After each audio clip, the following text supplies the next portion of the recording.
네, 8월 25일 장 마감 후 방송을 시작하도록 하겠습니다. 오늘 먼저 나오신 분은요, KB증권 프라임센터의 김건진 투자 콘텐츠팀 부장님 오셨고요. 안녕하세요. 네, 안녕하십니까. 막 읽으실 때마다 좀 힘들어 하시는 것 같아서. 길어? 뭐 이렇게. 씩 웃게 됩니다. 아니, 저를 많이 홍보해야 되니까, 어디에 내가 소속되어 있다는 걸 알려드려야 되니까, 라는 생각을 합니다. 우리 방송 시작 전에 뭐 노래 한 곡 하면서 시작하기로 하지 않았나요? 네, 같이 한번. 아니. 제가 박자 맞춰드릴게요. 그거는 한 박자 쉬고, 두 박자 쉬고, 깨치고 나가,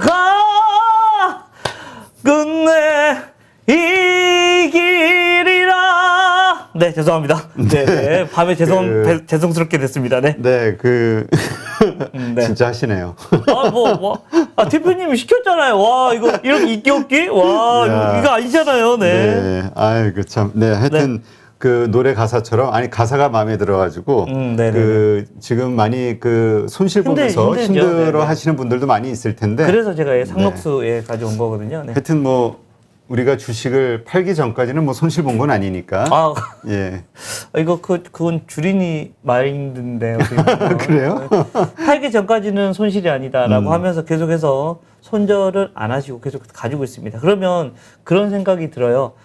훨씬 더 혹시 우리 시청자 여러분들도 분명히 느끼실 거예요. 어떤 거 느끼실 거냐면, 내가 물려있을 때만 좋은 게 보여. 야, 이거 사면 무조건 100%인데! 라는 생각 매번 하게 됩니다. 주식시장도 마찬가지인 것 같습니다. 제 주변에도 좀 돈을 많이 버신 분들을 보면 가장 잘하는 것은 손절매입니다. 근데 일반적인 사람, 저도 마찬가지고요. 일반적인 사람은 매도가 안 나갑니다. 마이너스가 떠 있으면. 근데 수익이 나 있잖아요. 한 5%도 안 나면 5%, 그냥 그때는 정말 엔터가 잘 나가. 근데 반대로 내려오기 시작하면 손절이 안 나갑니다. 근데 이거를 반대로 하시면 훨씬 더 수익이 잘 날 수 있죠. 예. 오늘 얘기할 거 다 하고 간 거, 그래서 끝나도 될 것 같은데요. 네. 짧은 짤로 오늘 하면 안 되나라는 생각을 해봅니다. 이제 마무리 노래 한 곡 다시 하면서 끝낼까요? 네, 또.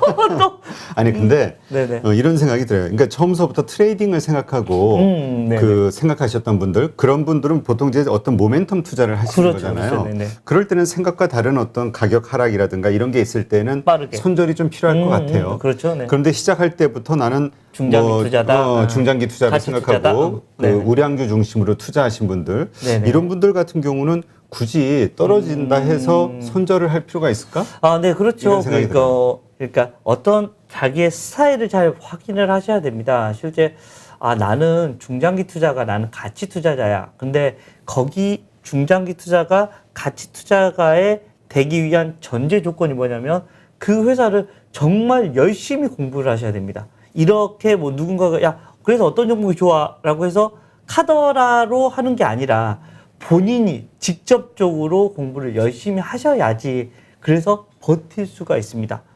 누가 카더라해서 산 게 아니라 본인이 정말 그 회사에 대해서 정말 열심히 파고 전자공시 같은 경우도 정말 열심히 읽어보고 회사도 갔다 오고 정말 여러분들 너무나 큰 소중한 돈이잖아요. 그래서 그걸 여러 번 하다 보면 자기의 노하우가 생기고 어떤 식으로 자기가 그 회사, 다른 회사를 분석해야 되는지에 대한 이런 공부를 하게 되는 겁니다. 그리고 나면 그 분석 시간이 조금씩 줄어들 거고요. 그러게 되면 여러분들이 평생 먹고 살 수 있는 하나의 스킬을 얻을 수 있다. 어르신들이 항상 얘기하잖아요.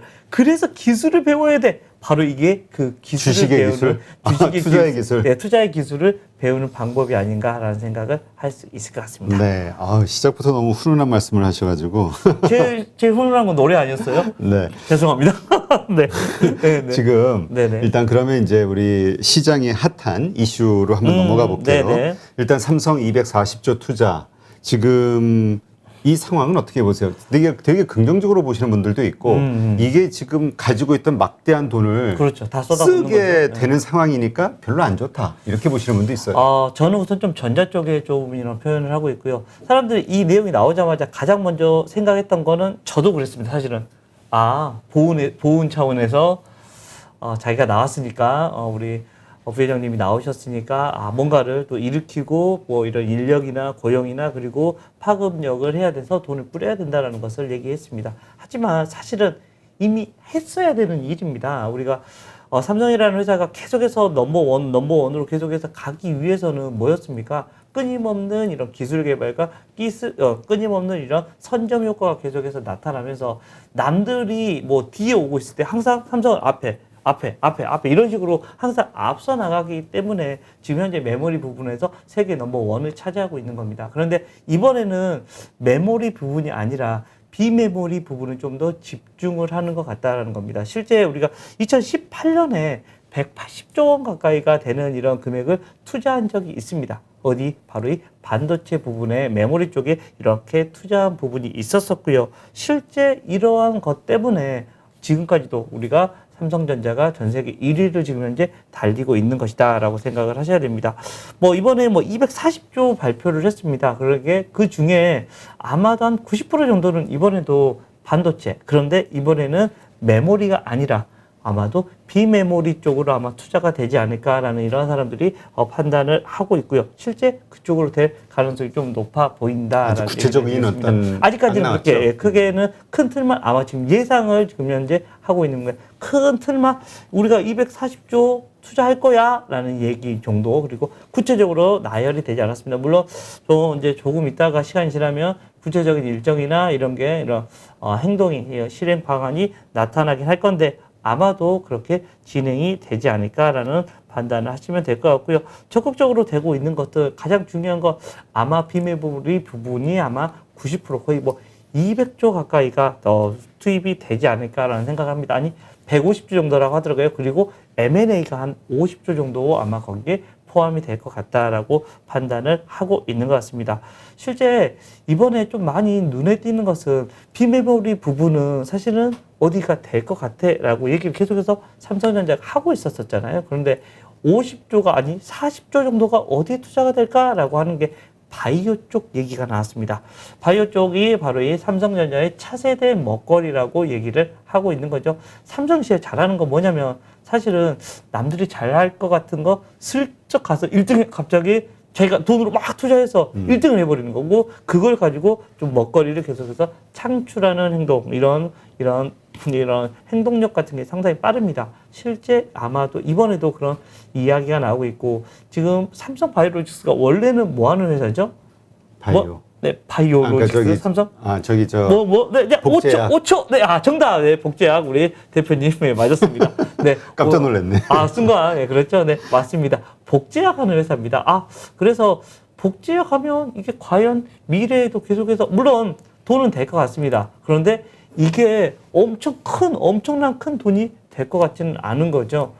지금 삼성전자처럼 분기에 10조씩 찍을 수 있는 회사가 되기는 어렵다. 그러기 위해서는 뭐를 해야 됩니까? 바로 같이 참여를 해야 되는 겁니다. 신약까지도 이제 같이 참여를 한다라고 합니다. 실제적으로 그것을 얘기를 하는 게 CDMO 산업이라고 얘기합니다. 이 CDMO 산업에 이런 선두로 지금 현재 나서겠다라는 겁니다. 즉 40조를 가지고 우리가 복제약도 만들어 주는데 우리가 복제약을 만들기 전부터 해서 같이 개발에 참여해 보겠다라는 이런 이슈입니다. 실제 이것 때문에 아마도 이런 삼성이 앞으로의 이런 미래를 지금 현재 보여주고 있는 것 같고요. 거기에 이제 관련된 주식들도 오늘 주가 좀 움직이는 거 보니까 와 열심히 움직이고 있네라는 생각을 합니다. 그 대표적인 주식이 바로 마이크로 디지털이라는 회사가 여기에 대표적인 주식이 될 수 있으니까요. 여러분들 40조의 향방을 보신다면 뉴스를 보신다면 그쪽 관련된 종목들을 여러분들이 확인을 하시면 될 것 같다라는 얘기 드리겠습니다. 네. 일단 그 240조 가운데서 이제 40조를 신약 바이오 쪽에다 그러니까 바이오 부분에다 쓰겠다. 그렇죠. 네네. 이제 이것이 바이오 분야의 어떤 또 좋은 모멘텀이 될 수 있다. 그렇죠. 네. 이렇게 이제 이해를 하시는 거고요. 근데 일단 가장 핵심적인 게 이제 삼성전자일 것 같은데 네네네. 문제는 2018년도에 180조 투자 발표를 하고 나서 주가 흐름을 보면은 하향으로 넘어갔었잖아요. 네네, 그렇죠. 그래서 이번에도 이게 어떤 앞으로 뭐라 그럴까 그런 어떤 데이터대로 똑같이 또 하향으로 갔다가 반복된다. 나중에 또 이제 상승으로 가긴 하겠지만 네네. 그런 흐름이 나오지 않을까 이런 걱정하는 분들도 있어요. 물론 그럴 수는 있습니다. 하지만 지금 현재 상황에서는 삼성전자가 그러지는 않을 것 같다라는 이런 분위기가 지금 계속해서 형성이 되고 있고요. 삼성전자가 가장 중요한 것은 지금 현재 언제 내년 실적입니다. 이미 야 3분기, 4분기도 괜찮을 것 같아라는 얘기가 나오고 있지만 내년 숫자가 야 이거 반도체 쪽이 꺾여버리면 이거 이상한데라는 생각을 하는 겁니다. 삼성전자 같은 경우가 사실은 황금 분할이라고 하죠. 반도체 그리고 휴대폰 그리고 백색 가전 이 세 가지 분야가 정말 황금 분할로 돼서 한쪽이 안 되면 한쪽이 잘 되고 계속해서 이렇게 황금적인 이런 숫자가 나오고 있는 회사입니다. 근데 지금 현재는 작년부터 어디에 집중이 됐죠? 반도체 쪽에 집중이 돼서 계속해서 숫자가 나오고 있었습니다. 근데 최근 들어서 무슨 얘기가 나오고 있죠? 디램 익스체인지 같은 걸 보면 반도체 가격들이 지금 현재 밑으로 추락해버리면서 이거 뭐야 어떻게 해야 돼? 라는 이런 분위기가 형성이 되면서 삼성전자가 큰일 날 뻔했죠. 6만 전자 될 뻔했죠. 항상 우리 10만 전자 언제 올 거야? 언제 될 거야? 라고 이렇게 계속해서 기대만 하고 있었는데 10만 전자는 안 돼. 6만 전자. 뭐 이렇게 될 뻔하다가 이번 시장에서 다시 한번 또 반등이 나오고 있는 중인 것 같다라는 얘기를 해드리겠습니다. 이틀 연속으로 좀 많이 올라오다가 오늘 주가의 흐름을 보면 조금 멈춘 느낌이 듭니다. 실제적으로 지금 어떻게 이틀 연속으로 쭉 위로 올라오고 있었었죠. 올라오다가 지금 현재는 오늘은 100원 정도 상승을 했으니까 이거 생각보다는 못 올라갔네라는 이런 판단을 하셔야 될 것 같고요. 주가의 흐름도 자체도 어떻게 되고 있습니까? 실제 이런 식으로 참 많이 빠졌네요. 정말 오래 기억잖아요. 사실은 우리 1월 11일입니다. 이게 1월 11일 날 고점 96,800원 이때만 해도 다들 야 10만 전자는 당연하지 분위기였습니다. 그런데 그때부터 지금 매도 8월 오늘 25일이니까 야 이렇게 오랫동안 기어버릴지 누가 알아. 이렇게 되면서 사람들이 다 막 믿었던 삼성전자 나는 어떻게 라는 거 실제 주린이들도 정말 나는 나 어떻게 오늘 자꾸 노래를 부르게 되네요. 실제 이렇게 오랫동안 기어버리게 되는 이런 현상이 나타나고 있는 겁니다. 실제 이게 사실은 장기간 기고 나면 사실 뭐라고 많이 사람들이 표현을 하냐면 이런 에너지가 많이 응축이 돼서 한번 튀어줄 수 있는 아마 이런 이슈가 나타날 수도 있어요라는 이야기를 하기도 합니다. 하지만 지금 현재 삼성전자의 분위기는 그거는 아닌 것 같고요. 당분간은 이 매물대가 이거 돼버리는 겁니다. 이제 8만 원에 야 나 번전만 되면 팔 거야. 8만 원 올라가면 다 팔 거야. 이게 엄청난 큰 매물대가 지금 현재 형성이 돼버린 거다라는 겁니다. 그래서 실제 8만 5천 원을 뚫기가 정말 어려워질 것 같습니다. 실제 우리 가지고 계신 분들한테 뭐 지금 뭐 파세요가 아니라 조금 인내해야 된다. 인내해야 되는 이런 구간으로 지금 현재 진행이 되고 있는 거다라고 판단하셔야 될 것 같고요. 삼성전자의 흐름은 조금 그렇게 조금 천천히라는 이런 이야기를 해드릴 수가 있을 것 같습니다. 어떤 뭐 반도체가 뭐 다시 한번 야 우리 데이터 센터에서 써야 되고 야 우리 비트코인도 채굴해야 되니까 더 넣어야 되고 막 이렇게 하다가 뭐 메모리 쪽이 막 폭발적으로 다시 늘어나고 하면 또 올라올 수가 있고 반대로 또 야 나 우리 비메모리 비메모리 부분에서 우리가 이제 압도적으로 이제 앞서 나가기 시작했어. 이렇게 하면 또 올라가거나 아니면 휴대폰 우리가 애플도 이겨버렸어. 애플 뭐 MS 다 우리가 먹었어. 라는 이런 식의 아주 긍정적인 이슈가 나온다면 삼성전자가 한 단계 더 레벨업이 될 수 있을 것 같습니다. 그렇지만 그게 아니라면 좀 고민을 해보셔야 될 것 같고 또 하나가 있습니다. 우리나라가 이런 MSCI 지수 지금 현재 신흥국 쪽에 있는데 어디? 바로 다시 선진국 지수로 올라간다면 사실은 우리나라가 경제 규모는 넘버 10 안에 들어요. 실제 우리가 이탈리아보다도 좋고 다들 웬만한 이런 선진국보다 분명히 우리가 위에 있습니다. 근데 여전히 뭐 이런 여러 가지 시장의 제약 조건 때문에 지금 현재는 우리나라는 계속해서 신흥국에 있다 보니까 우리가 지금 현재 어떤 지금 현재 취급을 받고 있냐면 중국이 안 되면 너희들도 안 돼. 라는 이런 분위기입니다. 즉, 중국 쪽이 시장이 막 위로 올라오면 우리나라 증시도 더 올라갑니다. 근데 중국 쪽에서 규제 오고 막 하고 이렇게 중국 증시가 힘들어 버리면 우리나라는 그냥 막 중국 아래에 있는 쩌리. 만약에 뭐 그 해외 투자가들이 시장을 볼 때, 아시아에 투자해야 되는데 하면 가장 먼저 여러분들 같으면 어디에 투자하겠습니까? 예전에는 우리나라 뭐 이제 일본은 이미 선진국이니까 우리나라에 투자하는 경우가 많았습니다. 근데 이제는 그러지 않습니다. 어디 중국 쪽에 투자를 저 같아서 할 것 같고 중국 쪽에서 좀 투자를 우리 여기다 100만 원 다 넣기는 애매하잖아.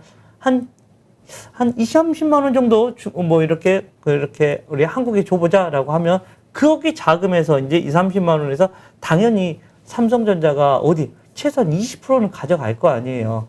그렇게 돼서 최소한 4만 원 정도는 삼성전자로 들어오게 되는 이런 이슈를 가지고 있었던 겁니다. 그래서 우리나라가 이런 지수가 선진국이 되거나 아니면 중국 시장이 엄청나게 올라가면 삼성전자도 다시 한번 8만 5천 원이 박스권 흐름을 돌파할 수 있는 흐름이 나타날 수는 있을 것 같다. 근데 그 전까지는 조금 힘들어 보인다라는 얘기 드리겠습니다. 네.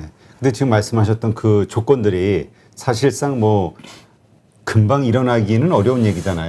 네. 내년도의 그래서, 얘기들이고. 네. 예. 그래서 조금 그러니까 인내의 시간이 계속해서 좀 당분간은 삼성전자는 좀 필요할 것 같고, 예, 삼성전자가 위로 막 올라가면서 주가를 막 끌어올리기는 좀 힘들지 않을까라는 생각을 하고 있습니다. 네. 그러니까 지금은 좀 장기 투자 개념으로 보고 배당 받으면서 버텨야 네. 된다. 안정적으로 뭐 분기 배당 주는 회사니까 좀 안정적으로 그런 생각을 해보시는 게 맞지 않나라는 생각을 할 수 있습니다. 네. 이번에 뭐 240조 그 엄청난 부분이 이제 그 가운데 상당한 부분이 이제 그 시스템 반도체 쪽에 투자가 될 거고 투자가 된 그 이후의 결과 이게 나오는 시점 그게 이제 삼성전자의 그 어떤 밸류가 확 달라지는 그럴 수 있죠. 네네. 네, 그럴 수도 있겠네요. 네. 일단은 그 뭐 삼성전자 가지고 단타하실 분들은 없겠지만 그렇죠. 하여튼 예, 그런 생각을 좀 가지셔야 될 것 같고요. 자, 일단 문제는 그런데 더 빠지는 건 아니야? 라고 고민하는 분들이 있단 말이에요. 지금 왜냐하면 갑작스럽게 급락을 그렇죠. 했다가 네네. 약간 올라온 상태이기 때문에 그렇죠. 네. 그래도 그 횡보하던 그 선까지는 좀 오는 거 아니야? 기대를 하고 있는데 우선 가능은 합니다. 우선 저도 우선 1차적으로는 여기 7만 8천 원 언저리까지는 지금 제가 그려드리고 있는 선 바로 7만 8천 원 언저리까지는 충분히 올 수는 있을 것 같습니다. 이 정도 언저리까지는 올 수는 있는데 여기서 더 올라갈 게 있을까라는 거기서부터가 고민이 되는 거죠.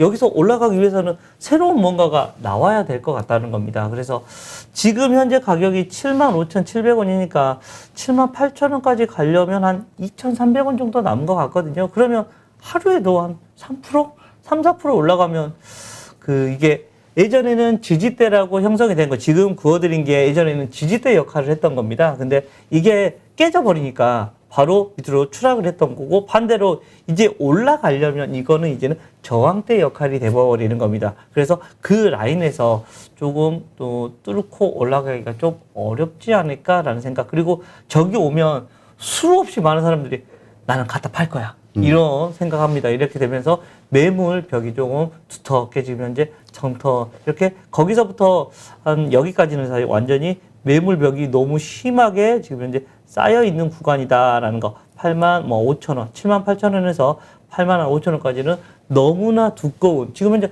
근 8개월간 옆에 이제 묶였던 이런 자금들이 나타날 수 있는 이런 자금 영역이 아닌가라는 생각할 수 있을 것 같습니다. 네. 하이닉스 한번 봐줄래요? 하이닉스, 네. 차트에서 하이닉스, 네. 왜냐하면 삼성전자하고 하이닉스하고 같이 봐야 될 것이냐, 하이닉스는 좀 개별로 봐야 될 것이냐 논란이 있어요. 하이닉스 같은 경우는 뭐 황금 분할이 아닙니다. 얘는 오직 메모리 반도체 그냥 올인, 그렇죠. 올인 이렇게 되어 있습니다. 그래서 올라갈 때도 빨리 올라가고요. 빠질 때도 빨리 빠집니다. 실제 이번에도 거의 뭐 20%가 우리 다이렉트로 폭포수처럼 으아! 갑자기 급 퀴즈 하나 내도 됩니까? 우리나라에서 가장 빨리 빠르게 이거 다이빙 선수가 누군지 아십니까? 우리나라. 우리 선조부터 시작해서 몰라요. 심청이 되겠습니다. 네, 아시죠? 네, 2등은 농계 선수가 되겠습니다라는 거. 네, 그냥 웃자고 한번 해본 말이고요. 네, 그렇습니다. 웃음이 안 나와서 문제지. 네, 죄송합니다. 네, 갑자기 땀이 나기 시작하네요라는 얘기를 해드립니다. 네. 어찌됐든 이렇게 폭포수처럼 내려왔습니다. 네.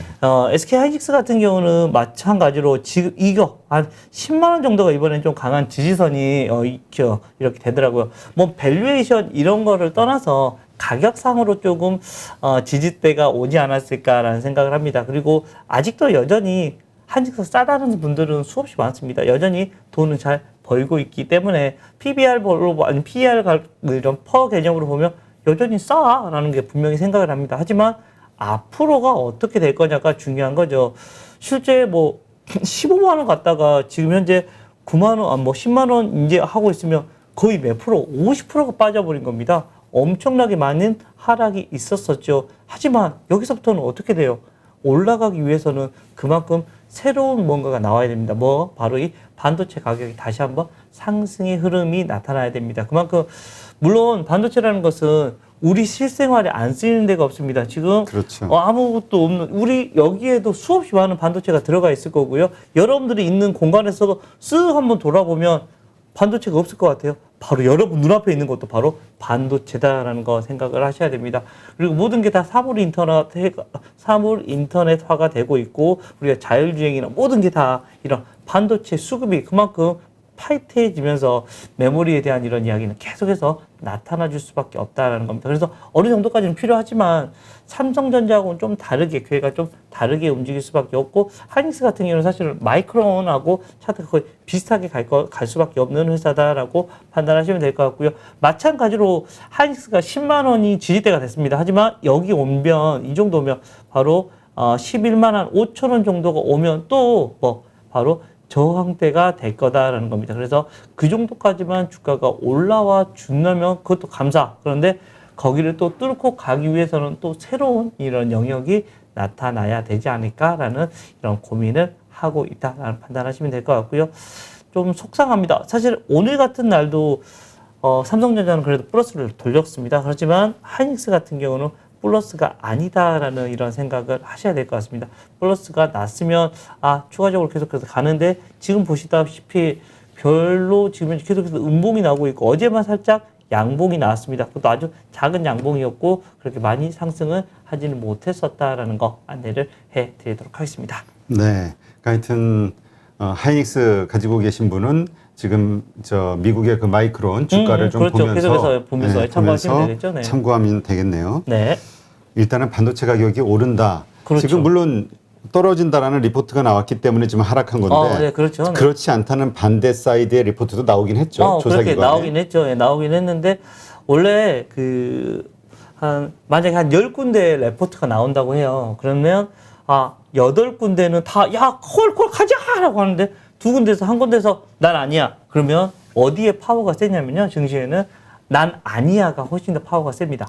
그래요? 원래 그 주가의 흐름 자체는 조금 비관론자가 훨씬 더 조금 더 파괴력이 있고 빠질 때도 여러분들 훨씬 더 과대하게 빠지는 이런 경향입니다. 우리가 올라갈 때는 오버슈팅이랑 해봤자 뭐야 요만큼 오버슈팅이네 라고 생각을 하는데 반대로 떨어질 때 심정이처럼 확 이렇게 떨어질 때 폭포수처럼 빠져버리면 오버해서 빠지는 게 훨씬 더 크게 나타납니다. 실제 이번에 하이닉스도 지금 그렇게 되고 있고 조금 더 부정적인 시각이 좀 더 커 보인다. 그리고 우리나라의 수출 데이터들 여러분들 매월 1일 날 나오잖아요. 이게 사실은 좀 증가율이 꺾였습니다.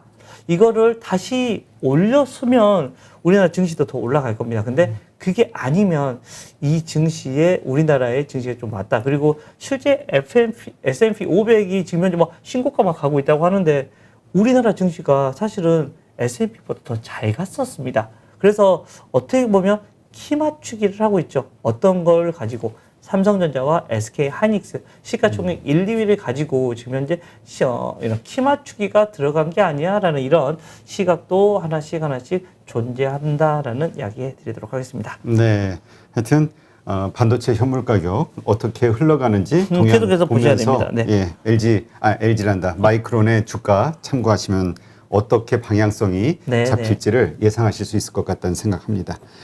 네, 그러면 이번에는 우리가 이제 계속 올 상반기에 보면은 중소형주의 상승세가 일어났었잖아요. 그렇죠. 대형주들은 네네. 계속 조정을 받아왔고. 그렇죠. 삼성전자 아까 차트 보셨잖아요. 옆으로 8개월 동안 옆으로 횡보해버리는 이런 모습이 나타났었죠. 네. 자, 그럼 이번에 이제 이 반도체, 그 다음에 이제 테이퍼링에 대한 이슈, 이거 가지고 시장이 한번 탁 급락하고 난 이후에 이 상황에서는 계속 중소형주들이 갈 것이냐, 아니면 이번에는 좀 대형주가 갈 것이냐, 이 이야기가 좀 있죠. 우선은 어떻게 보세요? 저의 그냥 개인적인 생각은 그렇습니다. 대형주가 가지는 않을 것 같다. 저의 생각은 여전히 이런 중소형주들의 이런 개별 플레이가 계속해서 일어나는 시장이지, 대형주가 야 여기 똥 이제 자 오래 쉬었으니까 가자라고 얘기를 하면 그건 좀 아닌 것 같습니다. 실제 앞에서 제가 그렇게 된다라고 생각을 했다면 삼성전자와 SK하이닉스를 제가 그런 식으로 표현을 하지 않을 겁니다. 근데 실제 이 대형주들이 아직 올라갈 만한 이런 모멘텀이 뭐가 있지? 야, 경기가 엄청 좋아지나? 아닌 것 같은데. 경제 지표 좋아질 게 있나? 이것도 아닌데. 수출 좋아지나? 40에서 29에서 이번 달 어떻게 되지? 좀 걱정되는데? 이런 식의 흐름이 계속해서 돌고 있습니다. 이 말은 그만큼 지금 현재 대형주 모든 사람이 여기 똥 이거 가는 건 아닌 것 같고, 정말 이렇게 새로운 업종들, 새로운 종목들이 좀 특화된 이런 종목들이 좀 움직이는 시장, 계속해서 개별 시장이다 보니까 거기에 대한 플레이가 계속해서 좀 바뀌고 있다는 거, 그리고 정말 빠르게 바뀌다 보니까 거기에 대해서 정말 속도 차이가 많이 납니다. 작년 같은 경우는 어땠어요? 작년 4월까지 4개월 달에 와 정말 심청이가 정말 크게 떨어졌었습니다. 그래서 그때부터는 그냥 두면 아무거나 모르겠어 아무거나 사라라고 해도 다 주가가 기다리면은 그냥 다 주가가 올라갔습니다. 그거는 우리나라 전체 시장이 거의 뭐 1,400원짜리까지 떨어졌었으니까 당연히 올라왔을 건데, 근데 더블까지 날지는 몰랐습니다. 예? 3,000포인트가 넘어가 버릴지는 몰랐는데 어찌됐든 그렇게 왔고, 실제로 증시도 좀 긍정적이었죠. 다들 장밋빛 미래를 봤던 겁니다. 근데 사실 지금 정도 시기가 오면 우리가 어떻게 생각을 했냐면, 작년만 하더라도 야 우리 이제 그때는 코로나가 끝나 있을 거야. 우리가 이미 리사이클이 되어 있고 우리가 이미 일상화로 복귀가 돼 있을 거야. 근데 오늘 몇 명 나왔죠? 2,200명 가까이 나왔나요? 그래서 사상 최고치가 나오고, 이제는 코로나 안녕이 아니라 위드 코로나라고 하면서 우리는 코로나와 함께 살아야 될 것 같아요 라고 이제 정부나 이런 모든 사람들이 인정을 하고 있는 상황입니다. 그만큼 완전히 달라졌던 거죠. 우리가 희망적인 미래를 봤던 걸 이제는 우리가 인정할 건 인정해야 된다라는 생각, 그리고 이렇게 이것을 정말 경기가 좋아지거나 이런 게 지금 현재 나오고 있지 않다 보니까 조금 계속해서 좀 고민스러운 시장이 계속해서 되고 있고, 키 맞추기가 되자면 여전히 올라가는 것보다는 조금 계속해서 박스권의 흐름일 것 같다라는 겁니다. 예전에는 박스권이 한 3,200선이었는데 이번 기회로 해서 한 3,100선 언저리, 그리고 조금 더 안 좋게 시니컬로 보면 아마 3,000선 언저리까지도 이렇게 생각을 합니다. 하지만 3,000선 언저리까지 내려오면 든든한 연기금이 다시 이제 비율입니다. 비율로 다시 주식을 살 수 있는 비율까지가 떨어질 수 있습니다. 이렇게 되면 그때부터는 다시 수급이 들어오고요. 제가 이번 주 주말에 저 지인들, 기관에 있는 지인들하고 좀 통화를 해봤어요. 좀 답답했어요. 사실은 이렇게 해서 이번 주에 이렇게 팍 올라올 거라고 이렇게 예상을 해보기 위해서 좀 통화를 해보니까 기관들도 뭐라고 얘기를 하자면, 야, 우리도 사고 싶어. 근데 돈이 없대요.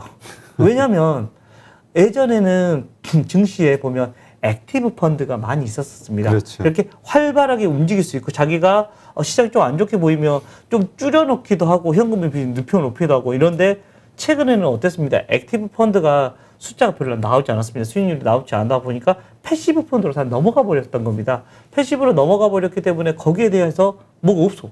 그래서 시장이 계속해서 고니까 돈이 하나도 없던 겁니다. 그래서 사고는 싶은데 없어 우리 이런 식으로 다들 얘기를 하더라고요. 야, 수급이 완전히 공백 상황이구나. 외국인도 우리나라를 그렇게 예쁘게 안 볼 거고, 환율 보시면 됩니다. 환율 보시면 우리나라 시장이 지금 현재 그렇게 되어 있고, 그러한 상황을 보면 수급상으로 너무 힘든데, 다행스럽게 지금 해외 시장이 계속해서 그래도 긍정적으로 움직여주고 있어서, 이렇게 우리나라 좀 이제 흔들릴 때 미국마저도 빠져버리면 정말 그때부터는 패닉이 올 겁니다. 왜냐하면 미국도 지금 현재 워낙 고점이잖아요. 근데 사실은 우리가 그 강세장에서도, 우리가 강세장이라는 걸 인정하지만 강세장에서도 위아래로 10%는 너무 쉽게 움직여줄 수 있습니다. 근데 계속해서 강세장이어서, 미국이 잘 버티고 있어서 그나마 그냥 한숨 돌리고 있는 정도의 수준이다라고 생각을 하시면 되지 않을까라는 생각해 봅니다. 네. 자, 그러면 이러한, 그러니까 말씀 들어보면 상당히 힘든 것 같아요. 일단 강세장이 흐름이 꺾이진 않았으나 이 그렇죠. 안에서 박스권 내에서의 그 계속 횡보 조정이 있을 것이다. 네네네. 자, 그러면 지금 그 테이퍼링 이슈로 다 급락했다가 이제 다시 반등할 때 좀 센 모습을 보여주었던 이 철강주 네네네. 같은 경우는 계속해서 그 뭡니까 그 이슈가 있었잖아요. 저희가 중국 쪽 관련된 이슈들 있었고 거기에 저기 대한 뭐지? 이슈. 나 갑자기 단어가 생각이 안 나네. 피크아웃. 아, 예, 피크아웃 이슈. 피크아웃 네네. 이슈가 있었잖아요. 네네네. 그게 이제 하락의 요인이 됐던 건데 네네. 다시 이렇게 반등하는 거 보면은 그거는 아닌가? 왜냐면 또 내년까지도 계속 성장세를 이룰 것이다라고 생각하는 분들도 많이 있거든요. 네, 우선은 포스코 같은 경우가 거기에 대표죠. 그리고 뭐 동부장 이런 실적 보면 2분기 실적 너무 박수 치면서 좋았었다라는 겁니다. 그리고 3분기도 좋을 거야라고 이렇게 발표를 하면서 주가가 힘을 받고 위로 움직여 줬었다라는 거 이야기해 드리겠습니다. 그리고 최근에 중국 쪽에서 계속해서 무슨 얘기가 나오고 있어요? 탄소 배출에 대한 얘기. 저희 철강 산업이 대표적인 이런 탄소 배출 산업이기 때문에 탄소 야 더 이상 하지 마 하니까 규제가 들어가는 겁니다. 이렇게 되면 당연히 포스코나 이런 쪽에서는 와 다행이다라는 생각을 합니다. 반사 수혜를 받을 수 있기 때문이다라는 거 얘기해 드리겠습니다. 물론 우리가 계속 그 중국 쪽에서 규제가 오면 이런 철광석 가격이 하락을 해버립니다. 그것 때문에 중장기적으로는 좋지 않은 이런 사이클인데라는 생각은 할 수 있지만 단기적으로는 우선은 우리는 반사 수혜를 받을 수밖에 없는 이런 업종이다라는 생각을 하시면 됩니다. 그래서 3분기까지 그리고 최소한 4분기까지는 이런 철강 쪽은 계속해서 좀 댕댕한 이런 모습이 나타날 수 있을 것 같고요. 주가에 대한 흐름들도 이 정도면 좀 괜찮아라는 이런 분위기가 조금 더 연출이 될 수 있을 것 같습니다. 차트 보면 실제로 주가가 많이 하락을 했습니다. 어디 37만 5천 원, 37만 원 가까이 갔다가 주가가 여기까지 내려와 버렸네요. 다 차트가 비슷하네요. 네. 대형주들은. 그렇죠. 대형주들은 대부분 다 이렇게 꺼해졌다라는 겁니다. 근데 포스코는 조금은 다르게 5월 초까지 계속해서 고점을 계속해서 올라가고 있었다는 것은 야 2분기 실적도 좋대라는 것 때문에 그리고 다시 한번 이 라인 이 엄저리에서도 마찬가지로 또 무슨 얘기가 나왔습니까? 야 우리 2분기 실적도 좋고 3분기도 좋아라고 하니까 또 올랐다가 이 다음부터 시장이 갑자기 꿀 물러나면서 주가에 대한 흐름이 조금 많이 안 좋았었다. 하지만 어찌됐든 한 30만 원 언저리에서부터는 포스코는 계속해서 좀 긍정적인 이런 흐름을 진행이 되고 있으니까요. 주가의 흐름은 여기 언저리가 제일 중요할 것 같습니다. 즉 30만 원, 30만 5천 원 정도가 깨지는지 안 깨지는지 이것을 잘 확인을 하셔야 될 것 같고요. 이 구간만 버텨주면 그래도 포스코 이런 철강주들은 좀 옆으로 계속해서 최소한 횡보 아니면 상승의 흐름으로 좀 돌 수 있지 않을까라는 생각을 해볼 수 있을 것 같습니다. 네. 현대제철은 어떻습니까? 현대제철 거의 비슷하게 가니까 좀 대장이 누구니까 바로 포스코니까 현대제철 차트가 거의 비슷하죠. 거의 5월 초가채 고점이었고 최근 거의 살짝 눌러놓은 정도밖에 차이가 나지 않고 거의 비슷하게 움직여주고 있는 것 같습니다.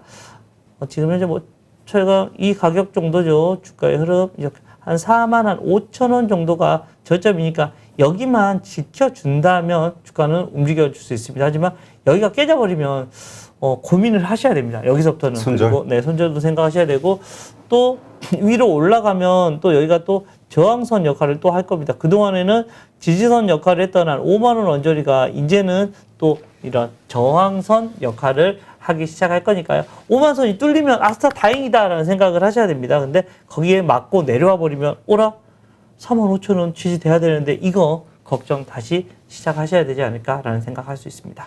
네. 지금 철강주 그러면 일단 어쨌든 지금 업황에 대해서는 좀 섹터에 대해서는 설명을 해주셨는데 네네네. 그럼 요약을 하면 네. 지금 투자할 만한 때입니까? 아니면 저는 우선 갸우뚱입니다. 그냥 보류 정도로 생각을 하셔야 될 것 같습니다. 나쁜 것도 아니고 나쁜 것도 아니고 좋은 것도 아니고 그 정도로 저는 판단을 하고 싶습니다. 그럼 매수해야 되는 시점은 언제예요? 혹은 매도해야 되는 시점? 아직은 아닐 것 같고요. 지금 앞에서 제가 얘기해 드렸던 것처럼 뚫고 가면 저항선을 뚫고 가면 매수에 그게 얼마죠? 우선 현대제철은 한 5만 원 정도가 될 것 같습니다. 5만 원 정도의 이런 박스권으로 다시 진입을 하게 되는 거니까 그때가 되면 그만큼 에너지가 있는 거거든요. 그렇게 되면 지금 현재보다 한 1,500원 정도 위입니다. 한 3, 4% 정도 올라가면 또 그 자리니까요. 그 자리 여러분들이 확인하셔야 될 것 같고, 그 박스권으로 들어오면 다시 한번 또 한 55,000원 언저리를 또 그게 가장 중요한 선은 55,000원 정도 라인이거든요.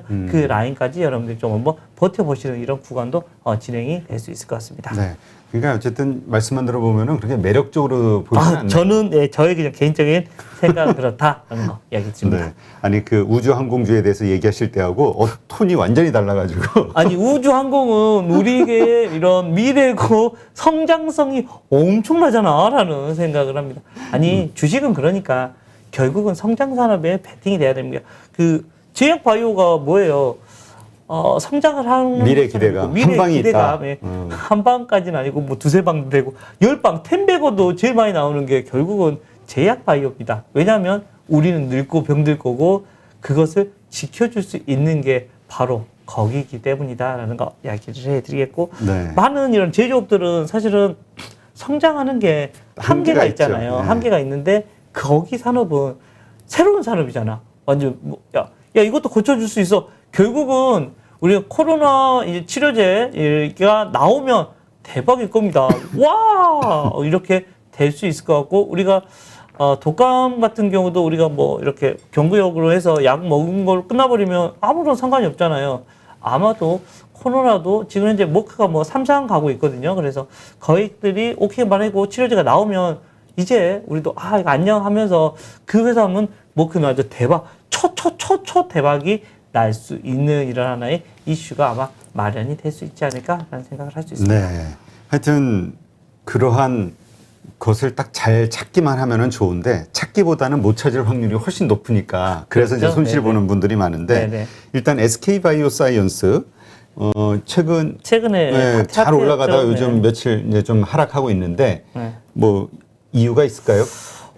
특별한 이유보다는 최근에 좀 많이 올라왔고, 차익실현? 주가가 시장이 깨질 때 얘들은 또 안 깨지고 있었습니다. 잘 있었었고, 그리고 최근에 화이자가 뭐 얘기 나왔었죠. 그동안에는 긴급 승인이었다가 CDC 쪽에서 이제 정식 승인 이렇게 나왔습니다. 근데 SK 바이오사이언스는 어디? 노바렉스입니다.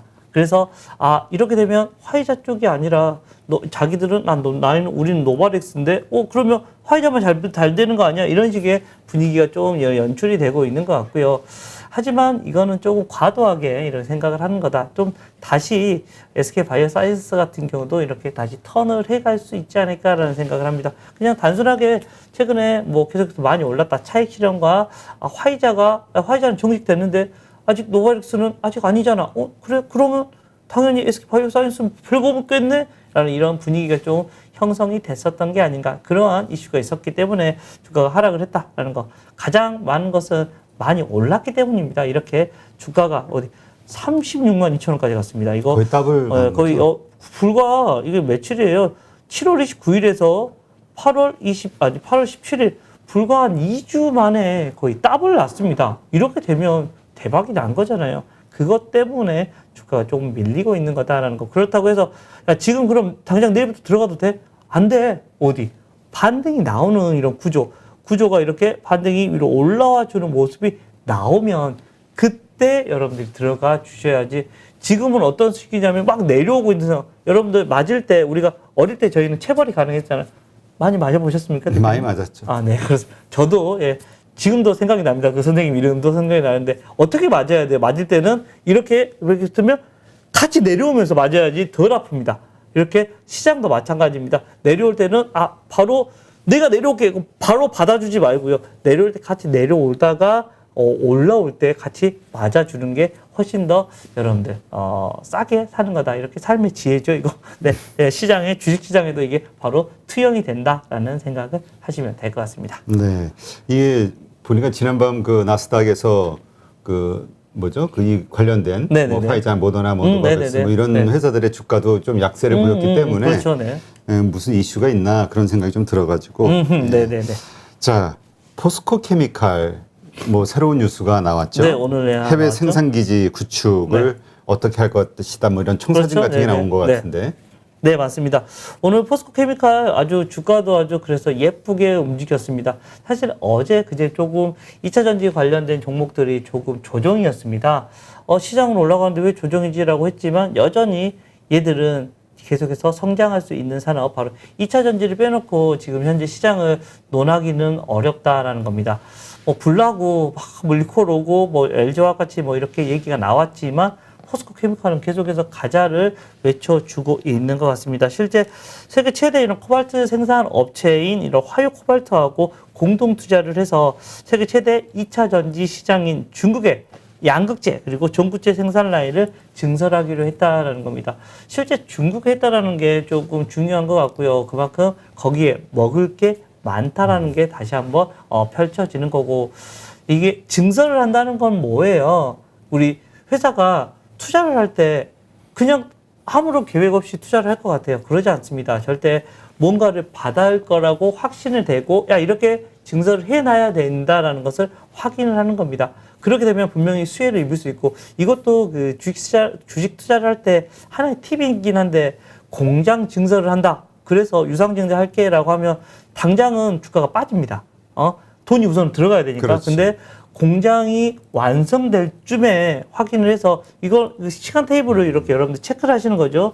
체크를 해서 이렇게 되면 그래 이때 된다고 그랬는데 한번 검색해 찾아보시고 하시면 그 회사는 그때부터 돈을 벌기 시작하는 겁니다. 그때 투자하면 그 돈에 대한 이런 주가의 돈을 획득을 할 수가 있다라는 거, 이렇게 하나의 이런 이슈고요. 포스코 케미칼도 공장 증설을 한다는 말은 그만큼 앞으로의 미래가 밝다. 2차 전지 여전히 계속해서 고고싱이고, 아마 언제까지 투자해야 될 것 같아도 되냐면요, 여러분들 눈앞에 파란색 번호판이 절반 정도 왔을 때까지는 2차 전지는 계속해서 좀 고고싱을 외쳐줘도 되지 않을까라는 생각을 할 수 있을 것 같습니다.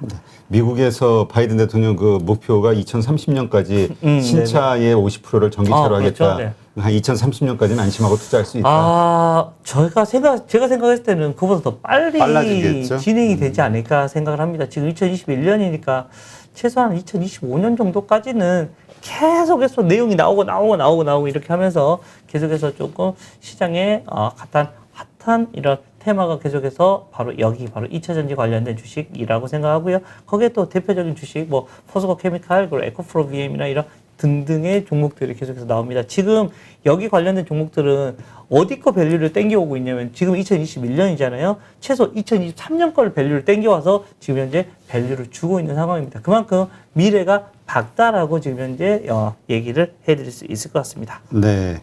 자, 이번 주 뭐 시장 변동성이 참 컸는데 앞으로는 그러면 어떻게 될 것이냐. 이게 이제 또 많은 시장 투자자들의 네. 불안감이죠. 네네, 그렇죠. 잭슨홀 미팅이 일단 있고 뭐 하여튼 여러 가지 이벤트가 있는데 변수 어떤 것들이 있을까요? 앞으로? 뭐 그렇습니다. 지금 뭐 잭슨홀 미팅이 이번 주에 가장 큰 이런 얘기입니다. 잭슨홀 미팅이 어떤 식으로 진행이 될까라는 이런 고민을 많이 하는데, 아마도 대부분의 사람들이 이렇게 얘기합니다. 별다른 내용 얘기 안 할 거야. 이번 비대면으로 펼쳐지기도 하고, 우리나라 증시에는 아마 다음 주 월요일 날 반영이 됩니다. 실제 우리나라의 날짜로는 금요일 밤에 이렇게 하기 때문에 큰 우리나라에 영향은 없을 겁니다. 근데 그거는 있겠죠. 계속해서 눈치 보기, 이거 어떻게 해야 되지? 어떻게 봐야 되지? 근데 지금까지는 매번 잭슨홀 미팅에서 앞으로의 우리가 어떤 식으로 금융정책을 필 거야라는 것을 얘기를 해줬습니다. 근데 이번에는 좀 다르지 않을까라는 생각을 하고, 아마도 다음 달에 열리는 FOMC 쪽에서 어떤 새로운 이런 얘기, 테이퍼링에 대한 얘기가 나타나지 않을까 생각을 하고요. 사실 뭐 올해 시작을 하지 않을까라는 이런 분위기가 많았었습니다. 근데 최근에 코로나19의 이런 델타 변이 때문에 좀 늦춰져야 되는 거 아니야? 가장 뭐 매파적인 한 사람이었던 이런 총재도 아닌 것 같아. 실제 뭐 10월에 뭐 이렇게 9월에 발표해서 10월부터 시작하자 뭐 이런 식으로 아주 강경한 사람이었는데, 아닌 것 같다. 조금만 좀 늦춰보자라는 이런 식의 반응이 나오면서 시장이 좀 안도감이 나오고 있고요. 뭐 실제 뭐 내일 있을 우리 금통이 열리십니다. 우리나라 0.5에서 드디어 올라가나라는 분위기. 지금은 좀 강하게 5대 5입니다. 사실은 금통이 열릴 때쯤에는 어떻게 될 거야라는 게 대강 다 시장에 선반영되기도 하고 합니다. 근데 지금은 사실 5대 5인 것 같습니다. 할 것 같기도 하고 안 할 것 같기도 하고 좀 애매하고, 물론 금융시장에서는 좀 하는 쪽에 지금 현재 채권시장의 변화나 이런 걸 보면 하는 쪽으로 좀 변화가 되어 있긴 하지만 안 할 수도 있지 않을까라는 이런 지금 현재 우리 코로나19 사태나 여러 가지 이슈가 계속해서 겹쳐지고 있어서 조금 거기에 대한 고민 그리고 시장은 당분간은 좀 이렇게 좀 어려운 시장이 계속해서 되고 여러분들 개별 종목으로 여러분들 계속해서 좀 관심을 갖는 게 맞지 않나라는 생각을 해볼 수 있고요. 지금 현재는 계속해서 어느 정도의 현금은 항상 들고 가시는 이런 플레이 하시는 게 조금 더 이런 포트폴리오 이런 구성 차원에서 좋을 것 같다는 얘기 드리겠습니다. 그러니까 이제 현금 보유를 해서 급락하는 어떤 상황들이 왔을 때 싸게 살 수 있는 기회가 왔을 때 그렇죠. 그걸 사자. 네, 그래서 좀 반등 시에 매도하고. 네, 그렇게 현금 보유 비율은 한 몇 퍼센트 정도로 보세요? 지금 저는 개인적으로 한 30% 정도는 좀 가지고 가시면 좋지 않을까라는 생각을 합니다. 물론 어려우시죠. 대부분의 사람들이 다 물량으로 갖고 있어서. 물량으로 갖고 있기 때문에라는 거 하지만 그랬으면 좋겠다는 바람입니다. 네. 네. 사실 많은 사람들이 실천하지 못하지만 우리는 그런 바람을 교과서적인 얘기를 해드려야 되니까라는 얘기 드리겠습니다. 네, 알겠습니다. 네, 이렇게 해서 김건진 부장님과 함께 시장, 그 다음에 향후 있게 되는 이벤트들에 대해서 한번 상황을 봤는데, 네, 하여튼 녹록하지는 않네요. 네, 그렇습니다. 네. 그래서 깨치고 우리가 다시 일으켜 세워줄기라는 얘기를 우리 처음 시작했었잖아요. 네. 알겠습니다. 네, 오늘 고생 많이 하셨고요. 노래 다음에 한번 더 다시 준비해서 잘 하시면 다시 한번 듣는 걸로 하겠습니다. 테스트를 먼저 해서 듣고 그 다음에 해야 되겠어. 아니 네네. 이렇게 못하면서 하겠다 그래. 안 해. 잘라주세요. 몰라. 농담이에요. 네, 오늘 고생 삐졌습니다. 많으셨습니다. 네, 수고하셨습니다. 네, 그럼 곧 이어서 유한타증권 박진희 부장과 함께 또 시장의 이모저모 살펴보도록 하겠습니다. 잠시만요.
네, 유한타증권 손능력 지점의 박진희 부장님 나오셨습니다. 안녕하세요. 네, 안녕하세요. 네, 일단 시장이 그래도 좀 일단 안정세를 찾아가는 모습을 일단 보이고는 있는데 오늘 전반적인 시장 상황 어떻습니까? 네, 일단 뭐 말씀하신 대로 좀 급락은 살짝 멈춘 상태잖아요. 네. 그러다 보니까 뭐 시장이 조금 어느 정도 어제는 좀 급하게 좀 많이 올라왔고 또 오늘은 조금 숨고르기 흐름이 좀 나타났었는데 전체적으로 또 시장이 좀 약간 뭐라 그럴까요? 숨고르기 하면서 눈치를 좀 보다 보니까 또 테마주들이 오늘은 좀 상당히 좀 활개를 쳤던 그런 하루인 것 같아요.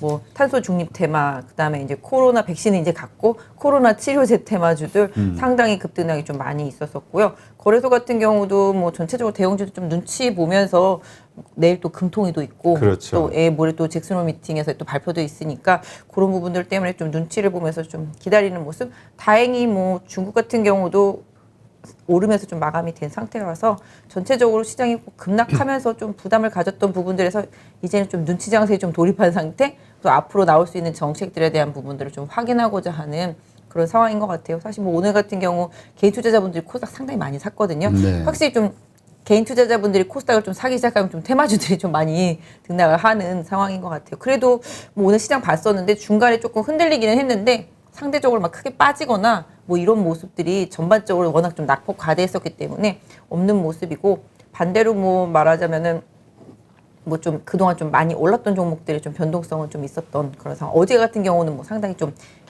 대형 IPO 관련주들 그동안 많이 올랐던 종목들 좀 약세 보이기도 했는데, 오늘 시장에서는 뭐 백신 관련주들 정도 빠지고 나머지들은 좀 긍정적으로 좀 버티거나 뭐 소폭 조정 이 정도라서 이제 심리적인 부담은 없는 것 같아요. 지난번에는 상당히 공포적으로 빠져가지고 너무 공포스러워서 와 이랬었는데, 오늘 같은 경우는 좀 애매했던 것 같아요.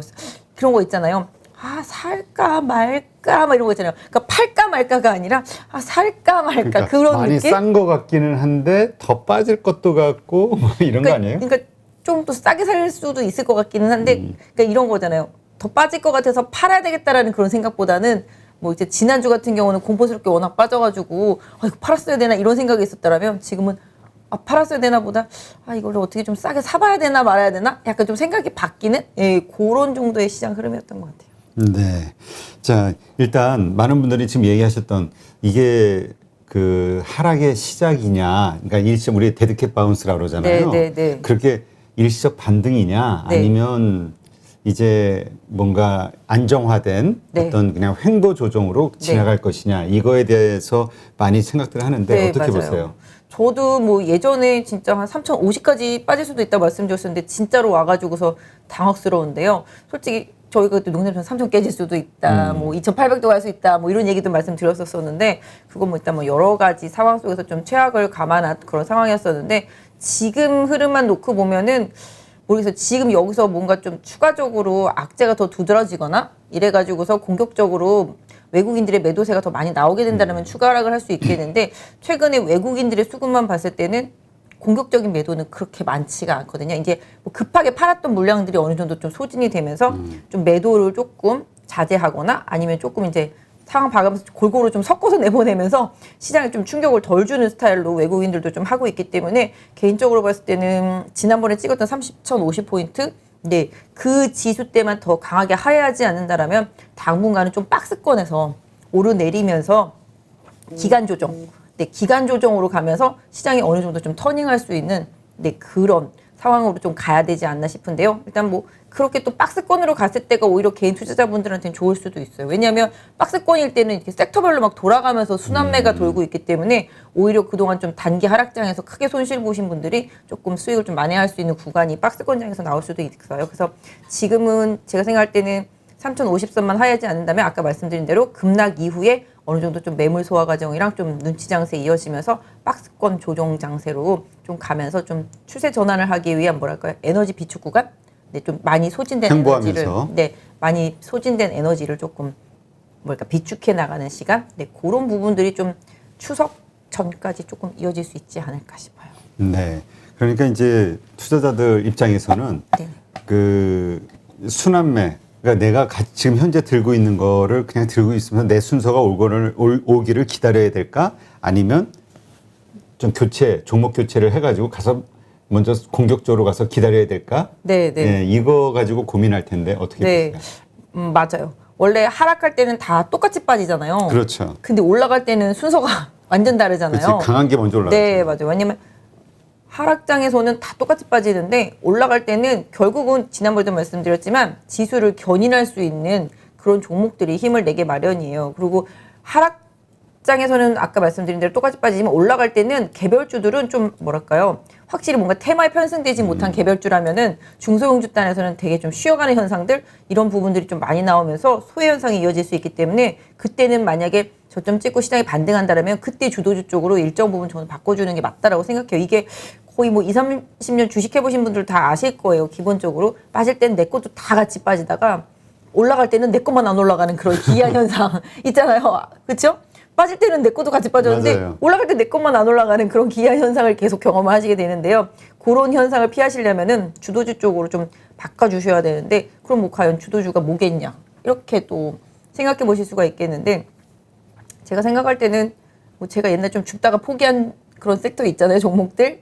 네, 줍줍하던 그런 소비 섹터주들 뭐 요런 쪽들이 하반기에는 조금 저기였죠. 뭐 신세계? 네네네 그런 유통주들하고 유통주들. 음식료 섹터주들 네 그런 부분들이 조금 하반기에는 좀 힘을 낼 수 있지 않을까 싶고 또 이제 지금 거의 1월 달부터 계속 빠졌던 뭐 경기 민감주들 있잖아요. 그리고 또 최근에 이제 대형 IPO 때문에 시장에서 좀 소외됐었던 그런 좀 중대형급의 지수 관련주들 이런 부분들 그러니까 뭐 결국은 어떻게 따진다라면은 경기 민감주와 뭐 IT와 자동차 및 컨택트 소비주들이라고 보시는 게 맞겠죠. 코로나 피해주들이라고 이렇게 말하는 게 가장 편할 것 같은데 그런 종목들한테 나중에 좀 기회가 오지 않을까. 그런 가장 큰 이유는 너무 많이 팔아버려서 룸이 텅텅 비어 있거든요. 그런 텅텅 비어 있는 룸들을 결국은 또 일정 부분 채워야지만 되니까 기관 입장에서 봤을 때 그럼 그 채워나가는 현상들이 나올 수 있는 종목들이 뭐겠냐 생각해 보면 아마 그런 섹터주들이 아닐까 싶기는 해요. 네. 그러니까 이제 그러한 것들로 근데 하긴 근데 또 하루 이틀 동안 또 오른 건 또 많이 올라가지고 단계 좀 많이 오르긴 했죠. 근데 지금 얘기하신 대로 경기 민감주 가운데서 철강주라든가 조선주라든가 상당히 급반등을 했단 말이에요. 근데 뭐 하이닉스나 삼성전자 같은 이런 반도체 관련해서는 그렇죠. 생각보다 많이 빠졌기 때문에 좀 그래도 급반등이 좀 있을 줄 알았는데 없어요. 그거 올라가면 지수 많이 올라가죠. 근데 뭐 아시다시피 삼성전자나 하이닉스는 안 빠져주는 게 고마운 거고 버텨만 줘도 안 빠지고 버텨만 줘도 고마운 상태고요. 그다음에 나머지들이 이제 조금 이제 원래 지난번에도 둘이 묶어놓고서 다른 중소형주에서 계속 중형급에서 좀 시세가 많이 났었잖아요. 그렇죠. 네, 그래서 앞으로도 좀 그런 현상은 좀 나타나지 않을까. 근데 뭐 결국은 마지막에는 삼성전자나 하이닉스, 뭐 현대차 이런 애들이 달려가면서 시장이 끝난다라고 생각하시면 돼요. 그래서 그런 대형주들이 피크 칠 때까지는 계속 이제 순환매 장세라고 보시면 좋은데 아까 말씀하신 대로 경기 민감주들이 상당히 많이 빠졌죠. 뭐 현대차는 1월 달에 고점 찍고 지금까지 빠졌고 뭐 철강주들도 단기 한 40% 정도 철강 가격이 40% 빠지다 보니까 주가 자체도 한 30% 정도 좀 조정을 받고 뭐 대형주는 뭐 그보다 좀 덜 받았긴 했습니다만 많이 빠졌고 그다음에 화학주들은 뭐 피크아웃 얘기 나오기 시작하면서부터 정말 밑도 끝도 없이 빠졌고 그래서 거의 한 1월 달까지 화학주들도 내려왔어요. 그래서 다 많이 빠졌고 뭐 정유주들도 뭐 유가 좀 최근에 하락하면서 좀 빠졌다가 요새 조금 회복하고 있긴 하고 그다음에 기계주들 같은 경우도 실적이 엄청 좋은데도 불구하고 최근에 조정이 많이 받았고 그다음에 뭐 해운주들도 최근에 조정 많이 받았던 상태에서 좀 반등 나오고 있는 상태.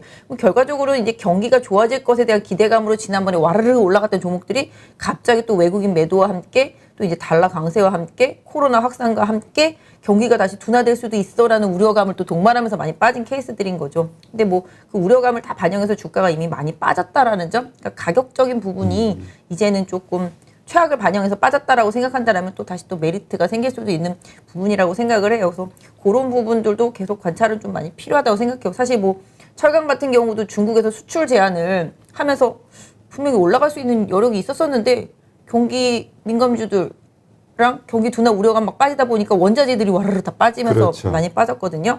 근데 또 최근에 이제 조선사들이랑 이제 후판가 인상 합의를 하면서 확실히 뭐 이제 3분기, 4분기로 갈수록 실적이 나빠질 가능성은 없잖아요. 철강주들이. 그런데다가 또 지금 미국 같은 경우 뭐 인프라 법안 다 통과되고 이제는 이제 돈을 집행할 때잖아요. 그렇죠. 근데 이제 돈을 쓰면서 이제 뭐 깔고 세우고 뭐 다 하겠죠.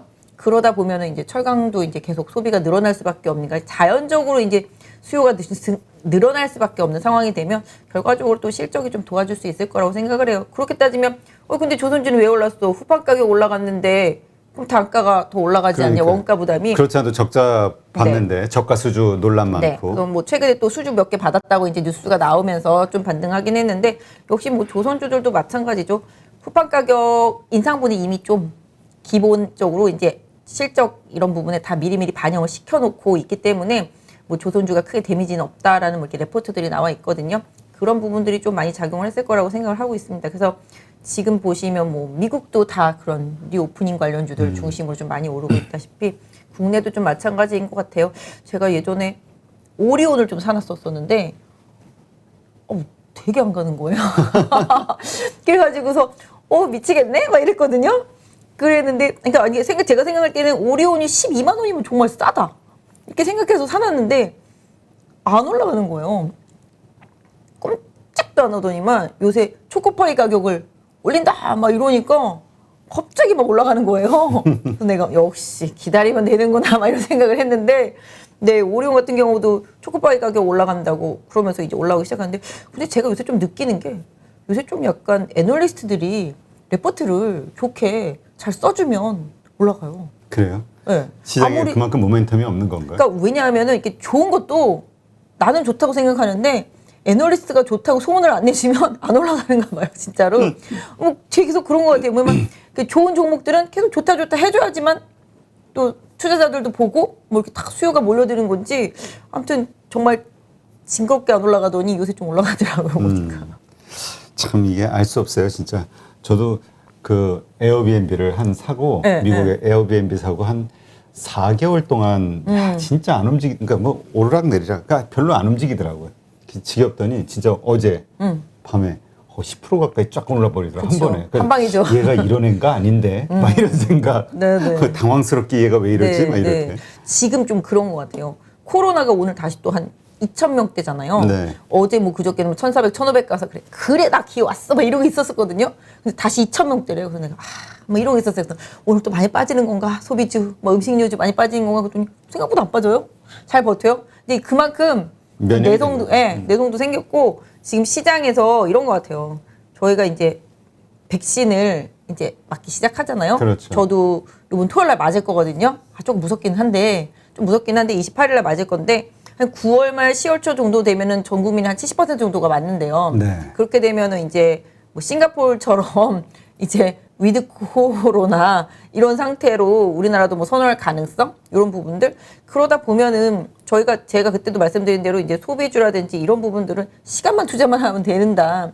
코로나가 결국은 잡힌다. 막 이런 생각을 하는데 물론 잡히게야 하겠어요만은 감기가 잡히지 않잖아요. 평생. 그렇죠. 그런 것처럼 코로나가 잡히지는 않겠지만 좀 두려움이 좀 많이 줄어들 수는 있겠죠.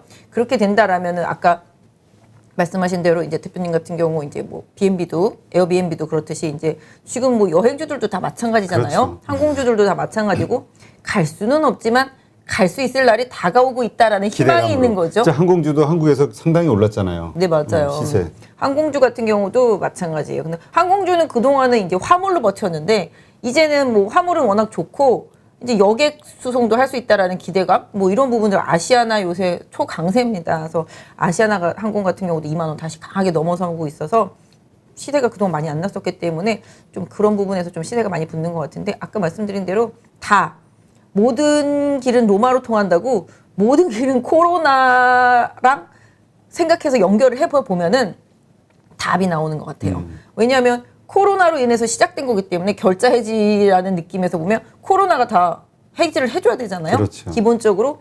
왜냐하면 코로나 하나만 해결되면 나머지들은 그냥 자연적으로 순서대로 다 해결이 되게 돼 있거든요. 그래서 일단은 9월 말 10월 초 요때 그러니까 추석 지나고 나서 뭐 추석 때 조금 코로나가 확산되지 않는 느낌만 갖게 된다라면은 좀 약간 그 뒤로부터는 조금씩 좋은 흐름이 종목별로 또 이제 앞으로 4분기, 3, 4분기 이제 실적이 좋아질 수 있는 기업들 위주로 해서는 좀 시세를 좀 어느 정도 좀 내줄 수도 있지 않을까라고 생각을 하고 있고 또 대주주 양도세 기준이 이제 10억이잖아요. 예, 그래서 지난번부터 이제 계속 이제 연결돼서 이제 10억으로 가긴 하는데 혹자가 또 그런 말을 하더라고요. 주식이 이렇게 빠졌는데 무슨 10억이 되겠냐고. 10억을 양도세 낼 게 샀지만, 없다고. 양도세 낼 게 없다고. 그래서 괜찮다고 뭐 이렇게 우스갯소리 하시는 분들도 있어요. 왜냐면 개별주들 많이 빠졌잖아요. 그렇죠. 그럼 뭐 대형주들은 뭐 충분히 흡수할 수 있는 거고, 약간 중소형주 단에서는 걱정하실 수 있겠지만 중소형주들이 최근에 너무 많이 빠져가지고 10억 그 이상으로 갈 사람이 별로 없다. 괜찮다. 뭐 이렇게 얘기하시는 분들도 많이 있는데, 뭐 물론 그거는 그냥 웃자고 하는 얘기일 수도 있겠지만 그 기준에 해당되는 그런 물량과 관련되어 있는 부분들이 충분히 있겠지만, 제가 봤을 때는 그래서 오히려 11월, 뭐 10월, 12월 이럴 때는 중소형주보다는 좀 중대형주 단에서 그런 부분에 있어서 좀 자유로울 수 있는 거래량이라든지 수급 구조를 가지고 있는 그런 종목들이 오히려 더 선전을 했던 것 같아요. 그런 부분들을 좀 챙겨서 생각하신다라면은 좀 하반기에는 정말 올해 상반기 작년부터 계속 고생을 했던 그런 종목들이 좀씩 좋아질 수 있는 종목들, 이런 쪽으로 조금 바꿔나가시는 그런 포트 조절도 계속은 좀 필요하다고 생각을 하고 있고요. 그런 부분에 좀 맞춰서 해주신다라면은, 하여튼간 주식이 항상 그런 것 같아요. 어느 한편에서 고생을 해야지 또 그 다음에 또 희망이 오고, 남들 고생할 때 나 혼자 좋았으면 또 남들 좋을 때는 내가 고생하는 거잖아요. 그러니까 그런 부분들을 좀 잘 활용을 하는데, 그게 하여튼간 9월, 하여튼 제가 볼 때는 추석 전후로 해서 좀 그런 변화들이 좀 계속 있을 것 같기는 해요. 그러니까 어떤 분들은 계속해서 대형주 어려울 것이다. 중소형주 장세는 연말까지 갈 것이다. 이렇게 보는데, 네네.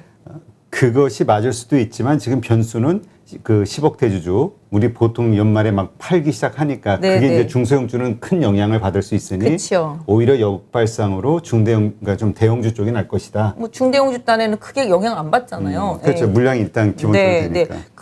그런 기준이 보통 이제 기관이나 외국인들이 이렇게 매매 많이 하는 선호된 종목들은 크게 영향을 좀 안 받고 있는 것 같아요. 완전 개별주들만 있잖아요. 우리 소위가 말하는 그런 테마주들, 그런 것들은 좀 영향 많이 받을 수 있기는 한데, 그런 것들 좀 오히려 올해 좀 테마주들은 조금 이제 지금 오늘도 뭐 사실 테마주들이 많이 움직이긴 했지만, 예, 뭐 약간 그런 테마에 편승된 거는 올해 안에 좀 끝물? 왜냐면 내년에 좀 선거도 있고, 네, 그런 부분들도 있어서 항상 선거 전해까지는 좀 그런 테마주들이 많이 설치는데, 오히려 그 선거해에 들어가면은 테마주들이 좀 많이 안 움직였던 경향성이 좀 많이 있었던 것 같아요. 네. 하여튼 지금 이렇게 시장이 혼란하고 복잡할수록 두 가지 길인 것 같아요. 자, 이 시세 편승에서 내가 치고 빠지면서 이런 테마 같은 네, 네. 아니면 이런 거에서 좀 먹을 것이냐, 아니면 이럴 때일수록 답답하지만 그냥 우량주 묻어두고 그냥 믿고 갈 것이냐. 네, 맞아요. 우량주 하시는 분들은 답답하죠. 솔직히 뭐 현대차를 1월 달에 고점 보시고 안 파신 분이라면 지금 화나죠. 그렇죠. 1월 달에 거의 29만 원까지 갔었었는데 지금 21만 원 막 이 정도 언저리에서 놀고 있잖아요. 그러니까 화나죠. 그동안 나는 우량주를 들고 있었는데 남들은 개별주로 해서 수익을 많이 났다더라. 근데 난 중간에 팔지도 못하고 그렇지. 여름 받고, 그죠? 그렇다 보니까 좀 그런 것 같긴 해요. 근데 또 요번에 좀 주식 빠질 때 막 손님들 이렇게 전화 오시는 거 보면은, 삼성전자 이제 살 땐가? 막 이러면서 전화 오시더라고요. 예전에 막 많이 갈 때 못 사셨던 분이 이제는 막 사놔야 되지 않겠냐고. 막 배당 막 이런 거 하시면서. 근데 또 연말로 가면 또 배당 관련주들이 셀 수밖에 없어요. 그렇게 따지면 또 그런 수요도 일정 부분 대형주들 단에서 배당 많이 주는 주식들은 좀 있을 수도 있거든요. 그래서 그런 부분들 쪽으로 좀 중장기 투자를 하시는 분들이라면은 그런 수요의 법칙 이런 부분들 좀 생각해 보실 필요가 있어요. 예전에는, 지금은 KT가 좀 좋았지만 예전에 KT는 손님들이 이제 연말에 이제 배당 받으려고 사신단 말이에요.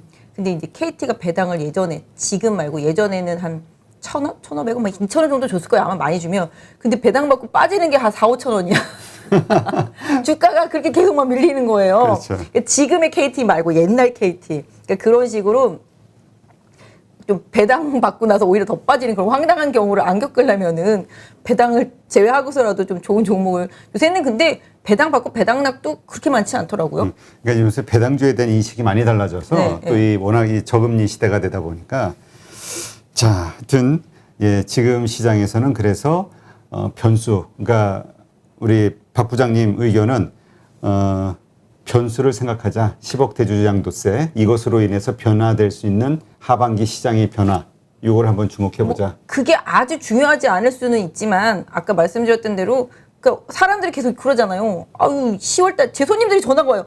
야 10월달부터는 대주주 양도세 때문에 시장이 안 된대. 주식 팔고 쉬어야 되는 거 아니야? 막 이러면서 전화가 오셔서 제가 그냥 드린 말씀이에요. 그게 올해 같은 장세에서 그렇게 크게 데미지가 있을 수가 있겠냐. 최근에 이렇게 많이 빠졌는데 주가가 생각해보면 약간 역발상으로 아까 말씀드렸던 대로 아주 개별주보다는 뭐 대주주 양도세를 다 충분히 물량을 받아주고 소화해줄 수 있는 그런 좋은 종목들, 거래량도 많고 뭐 시총도 크고 이런 종목들이 들어가 있으면 큰 피해가 없지 않겠나 이런 부분인 거죠. 네.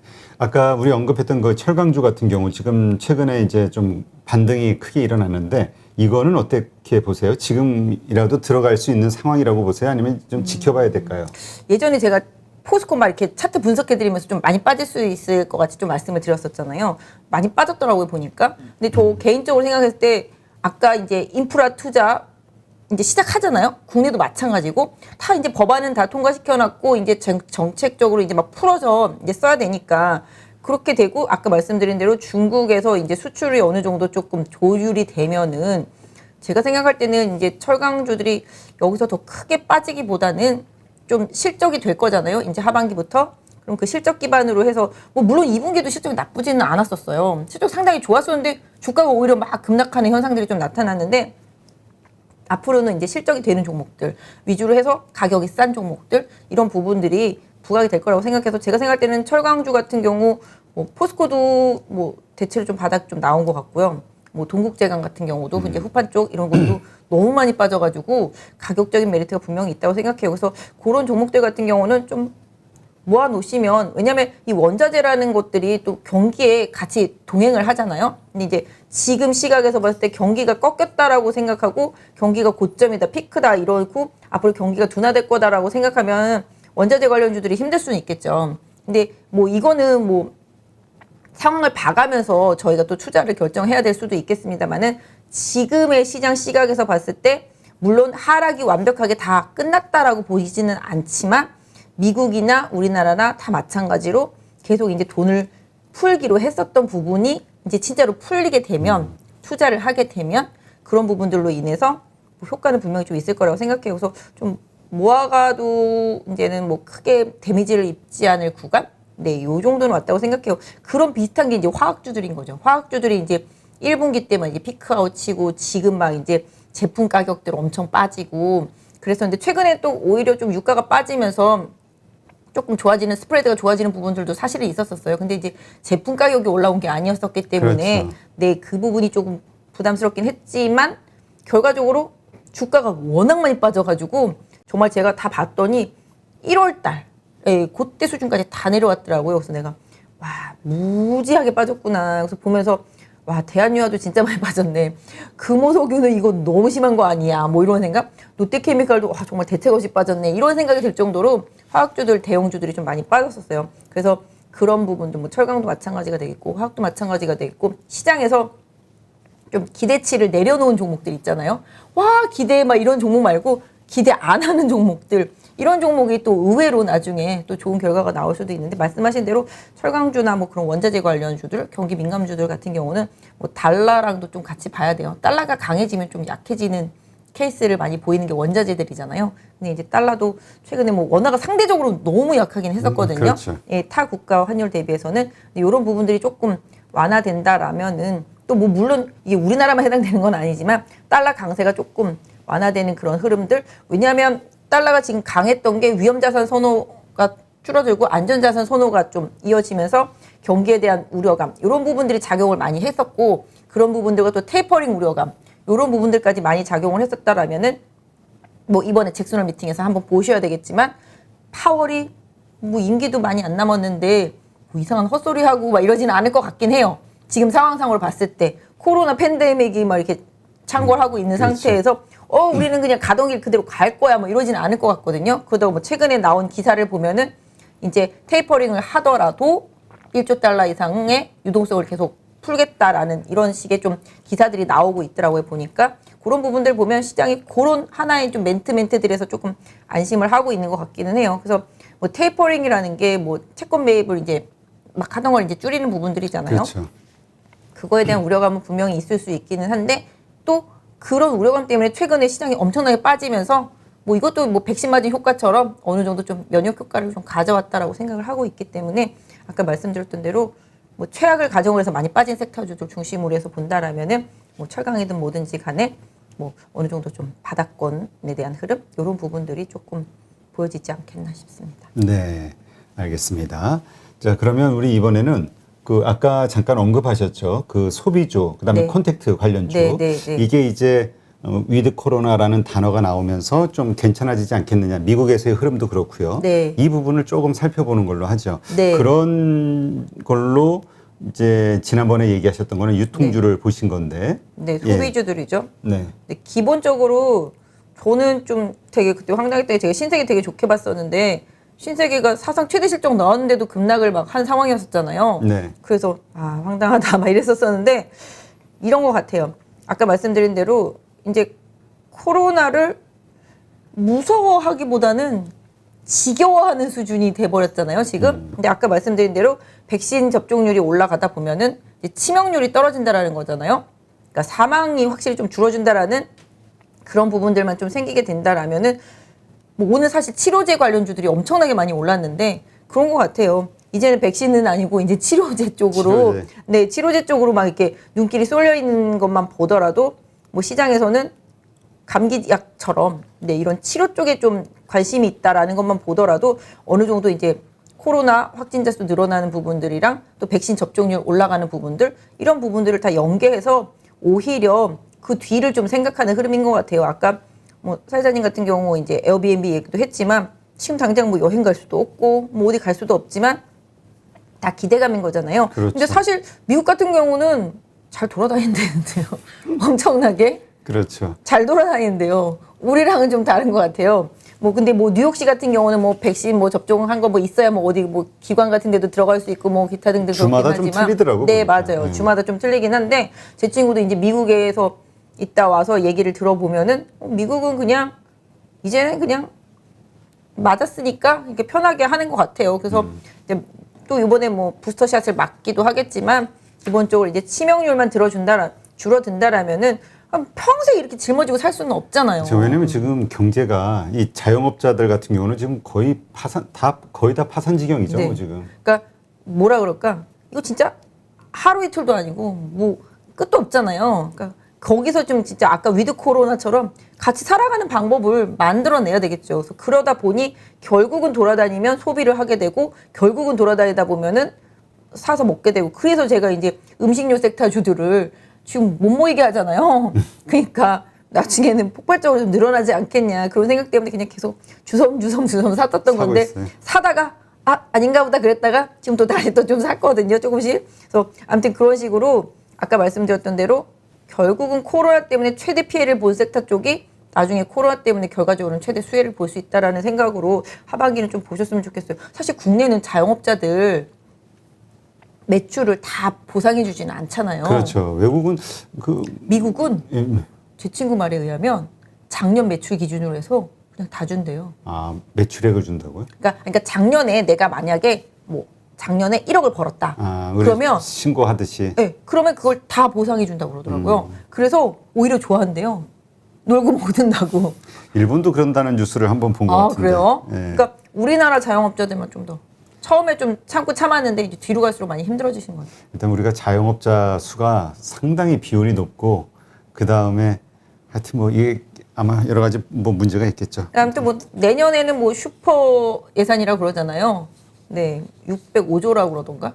네, 그러다 보니까 또 여러 가지 좀 도와주려고 하는 부분들, 올해 힘들었던 부분들을 조금 도와주려고 하는 부분들의 예산 편성들이 많이 있으니까 좀 많이 쓰는 만큼 또 슈퍼 예산이라고 그러니까 좀 쓰는 만큼 조금 더 좋아질 수 있는 한 해가 되지 않을까. 그러면 지금 보시는 섹터는 소비주를 보고 계시는 건가요? 네, 저는 지금은 소비주하고 낙폭과대 경기 민감주. 보통 그런 것들 이렇게 좀 풀어보면 개별주로 풀어보면은 어떤 종목들이에요? 뭐 소비주는 뭐 아까 말씀드린 대로 뭐 그런 유통주들 오늘은 조금 조정받긴 했지만 뭐 롯데쇼핑이나 신세계 뭐 이런 부분들이랑 음식료 섹터 쪽에서는 아까 말씀드렸던 대로 뭐 롯데치성 그다음에 뭐 오리온 뭐 이런 부분들. 하이트진로도 좀 괜찮았었고. 하이트진로도 네. 많이 떨어졌죠. 그런 부분들. 네. 그다음에 뭐 제일재단 같은 경우도 올라오긴 하는데 그래서 이런 부분들이랑 사실은 지금 보시면 이제 컨텐츠라든지 엔터주들은 코로나가 끝나면 더 좋아질 애들이거든요.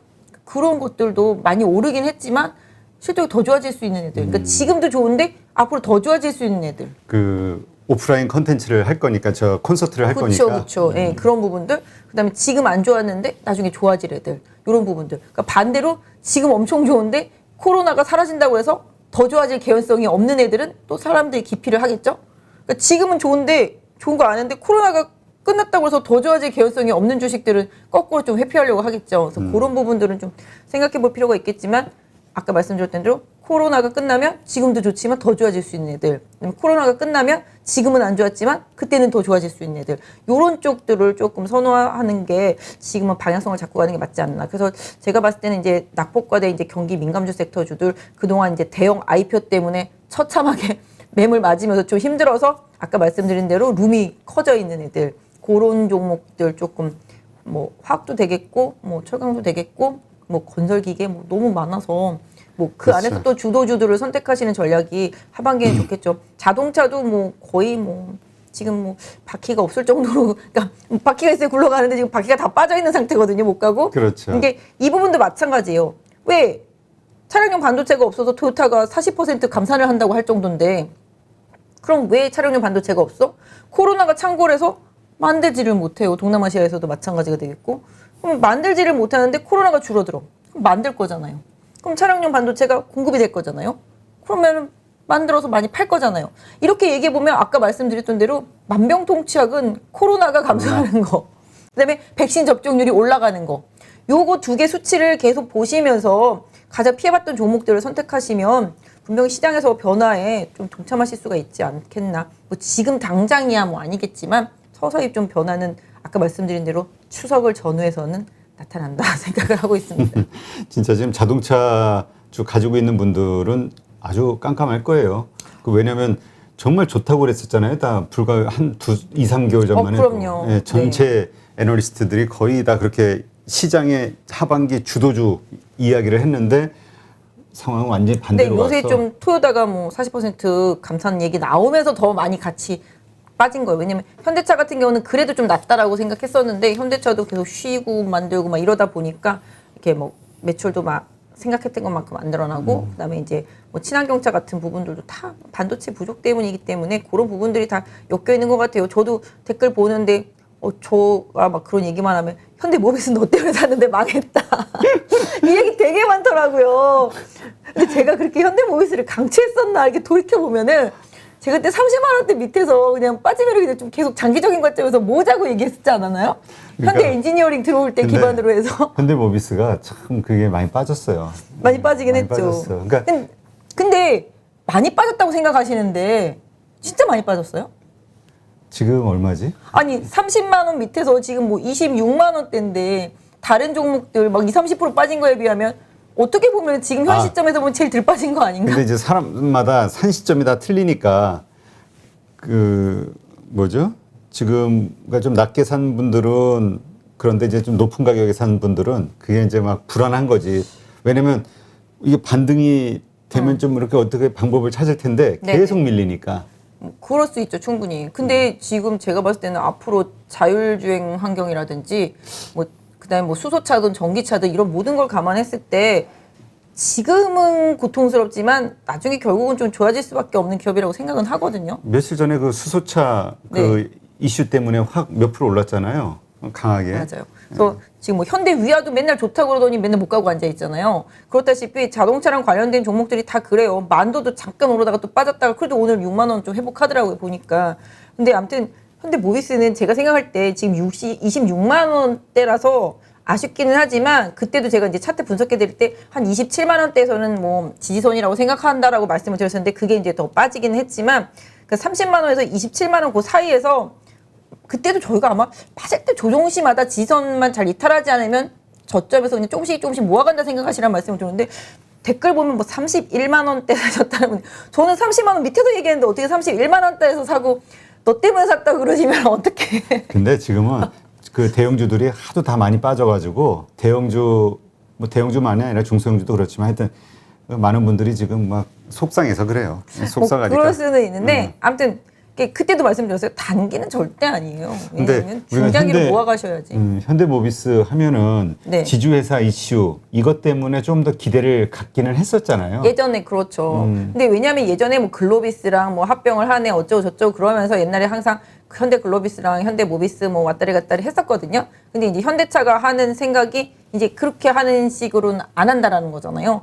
그래서 이제 시장에서 그때 이제 지주회사 관련 애널리스트들이 이제 얘기하기를 이제 현대 엔지니어링 상장하면 그거를 이제 뭐 지분을 팔아서 정의선 회장이 모비스를 사겠네 나왔던 그런 리포트였었거든요. 그래서 그런 리포트를 얘기하면서 말씀드렸었는데 현대 모비스는 좀 30만 원 밑에서부터 모아가라고 그때 말씀드려서 좀 모아가셨다가 좀 실망하셨던 분이 분명히 있을 수 있기는 해요. 하지만 뭐 지금 모든 종목들이 지금 다 빠진 상태에서 오면 생각해보면 다른 종목보다 좀 덜 빠진 것처럼 느껴질 수도 있는 상황이니까 좀 갖고 계신 분들 좀 힘드시긴 하겠지만 제가 생각할 때는 현대 엔지니어링이 상장하는 그 시점을 그때 보면서 말씀을 드렸던 거라서 뭐 지금 당장이다 뭐 이런 부분은 아니었으니까 조금 모아 가시면서 보시면 저희가 볼 때는 현대차가 미래 모빌리티 기업으로 변신을 시도하면서 보면 현대 위아나 모비스는 필연적으로 같이 갈 수밖에 없는 종목이라고 생각합니다. 그래서 뭐 현대차가 지금 뭐 빌빌거리고 있으니까 뭐라고 말씀은 좀 못 드리겠지만 지금 상태에서는 1월달 이후로 지금까지 계속 고생한 종목들한테는 분명히 좀 하반기하고 내년에는 빛을 볼 수 있을 날이 분명히 다가온다. 그렇다고 뭐 그때까지 그럼 계속 뭐 몇 달 동안 나는 손가락 빠냐 이렇게 말씀하시면 뭐 죄송스럽기는 하지만 제가 봤을 때는 지금이 가장 터널의 어두운 구간을 지나고 있다라고 생각해 주시면 자동차 관련 섹터에서는 조금 답이 되지 않을까 싶습니다. 네, 하여튼 이게 단기 그러니까 일단 저는 그러한 댓글들을 보면서 어떤 생각이 드냐면은 우리가 뭔가 이렇게 괜찮다고 할 때 일단 스터디하는 것도 좀 중요하지만은 매수도 이게 바로 이게 상승할 것처럼 생각하고 사는 것보다는 네. 분할 매수 좀 저가에 이렇게 떨어질 때마다 좀 시차를 두어가면서 모아 나가야 되지 않을까. 근데 이건 장기 투자자의 입장인 거고 맞아요. 단기 트레이딩 하시는 분들이 단기에 오를 거라고 생각해서 들어오신 분들은 좀 많이 물렸겠죠. 예. 그것도 그렇고 저도 좀 방송을 하면서 좀 죄송스러운 게 이게 제가 뭐 데일리로 막 이렇게 전략을 막 드리고 그러면은 사실 조금 리스크를 좀 줄여드릴 수가 있는데 일주일에 한 번씩 이제 말씀을 드리다 보니까 또 나와서 말씀하기 힘든. 저희가 예전에 정말 메디톡스 되게 막 좋게 얘기하고 막 이랬었는데 요새 주가가 엄청 많이 빠졌어요. 그러면 또 그때 또 저 보고 사셨던 분들은 지금 손해 많이 나셨을 수도 있잖아요. 근데 중간에서 저희가 뭐 만나서 이렇게 전략을 드릴 수만 있으면 얼마나 좋았겠어요만은 주가 자체가 좀 많이 빠져 있는데 요새 조금 바닥을 잡고 좀 터닝하는 흐름이 나타나고 있으니까 혹시라도 좀 메디톡스 그때 사셔서 좀 힘드셨던 분들은 조금 기다려 보시면 좋지 않을까 싶고요. 뭐 일단 기본적으로 그때 제가 하여튼 말씀드렸던 이렇게 몇몇 종목들이 있는데 보면 이제 2차 전지 관련주 중에서 그때 유일 에너테크인가? 그것도 조금 언젠간 갈 거다 이러면서 그때 한번 말씀드렸었는데 한참 안 가다가 단기에 엄청 급등을 한번 했었었는데 요새는 또 다시 엄청 빠졌더라고요. 그러니까 이런 부분들을 제가 계속 이제 타이트하게 케어를 못 해드리는 부분은 좀 상당히 좀 죄송스러운 부분이니까 그런 부분들만 조금 이해를 해주신다라면은 그리고 좀 궁금하시면 전화하세요. 제가 다 답변 드릴 테니까. 아, 맞아. 그러니까 정말 사서 고민이 있으신 분들은 그 종목에 대해서 이야기한 분한테 전화하시면 되니까. 아, 그럼요. 네, 그러면 좀 더 디테일하게 설명을 좀 네, 해드리겠죠. 그러니까 상황에 맞는 그날에. 그렇죠, 맞습니다. 그래서 가능하면 우리가 왜냐면 이 중소형주가 오를 때는 팍 올라서 좋은데 또 떨어질 때는 또 대응 못할 정도로 팍 떨어져 버리니까. 맞아요.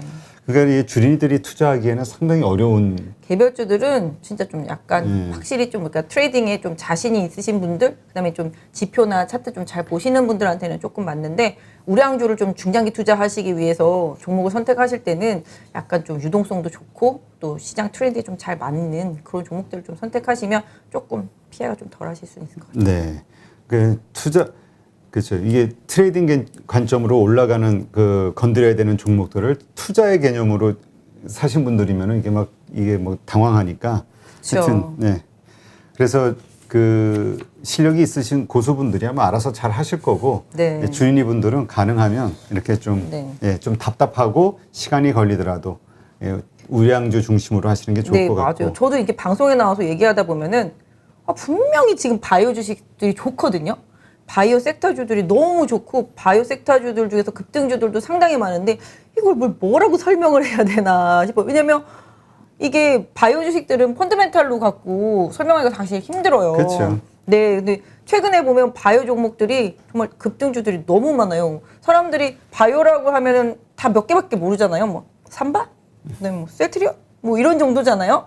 그리고 뭐 좀 큰 거 몇 개들 뭐 이런 정도 아실 텐데 정말 알게 모르게 너무 급등주들이 많이 나오고 있어가지고 이런 부분들을 말씀드리고 싶어도 제가 뭐 이런 다 보고 있는데 와가지고 말씀드릴 수도 없고 그렇다고 아 이거 진짜 좋아 보이는데 뭐 어떻게 설명할 길이 없네 뭐 이럴 수도 없고 진짜 그러니까 그래서 좀 그래요. 이게 여기서는 그냥 시장 상황을 우리가 점검하기 위해서 시장의 분위기라든가 특징 이런 걸 좀 이야기하다 보면은 그런 개별 주식에 대해서 이야기할 수가 있는데 이거를 아 그럼 나도 따라서 사야겠다 상승 응? 혹시라도 뭐 네, 그렇게 오해하실까봐. 생각하면 네. 네. 왜냐하면 오늘도 아까 말씀드린 대로 코로나 치료제들이 막 진짜 무차별 상승 막 아까 상한가 가는 것도 막 있고 그렇더라고요 보니까.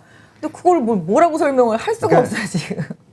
그래서 차라리 그냥 그거는 그냥 우리가 그런 거보다는 조금 보편적인 그 중간 지대를 찾는 게 좋을 것 같아요. 근데 아무튼 바이오 섹터주들을 조금 자세히 볼 필요는 있어요. 왜냐하면 시총 상위 종목들 중에서 그래도 예전에 좀 잘 갔던 종목들 중에서 요새 좀 추세가 살아나면서 긍정적인 흐름이 나오는 것들이 꽤 있거든요. 그래서 그냥 그 섹터만 말씀드리는데 아무튼 시장이 좀 이러다 보니까 바이오 섹터주들도 완전히 그냥 소위 말하는 맛이 갔었잖아요. 그렇죠. 네, 요새 그러다 보니까 오히려 거꾸로 바닥에서부터 급등하는 종목들이 상당히 좀 많이 나오고 있어서 좀 찾아보시면 좀 좋은 기회가 될 수 있는 종목들이 좀 많이 있을 것 같아요. 알겠습니다. 그러면 어디 그 개별주 가운데서 뭐 한번 차트 볼 만한 게 있을까요?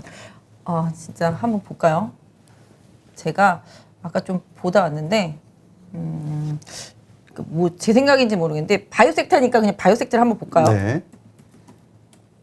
이거.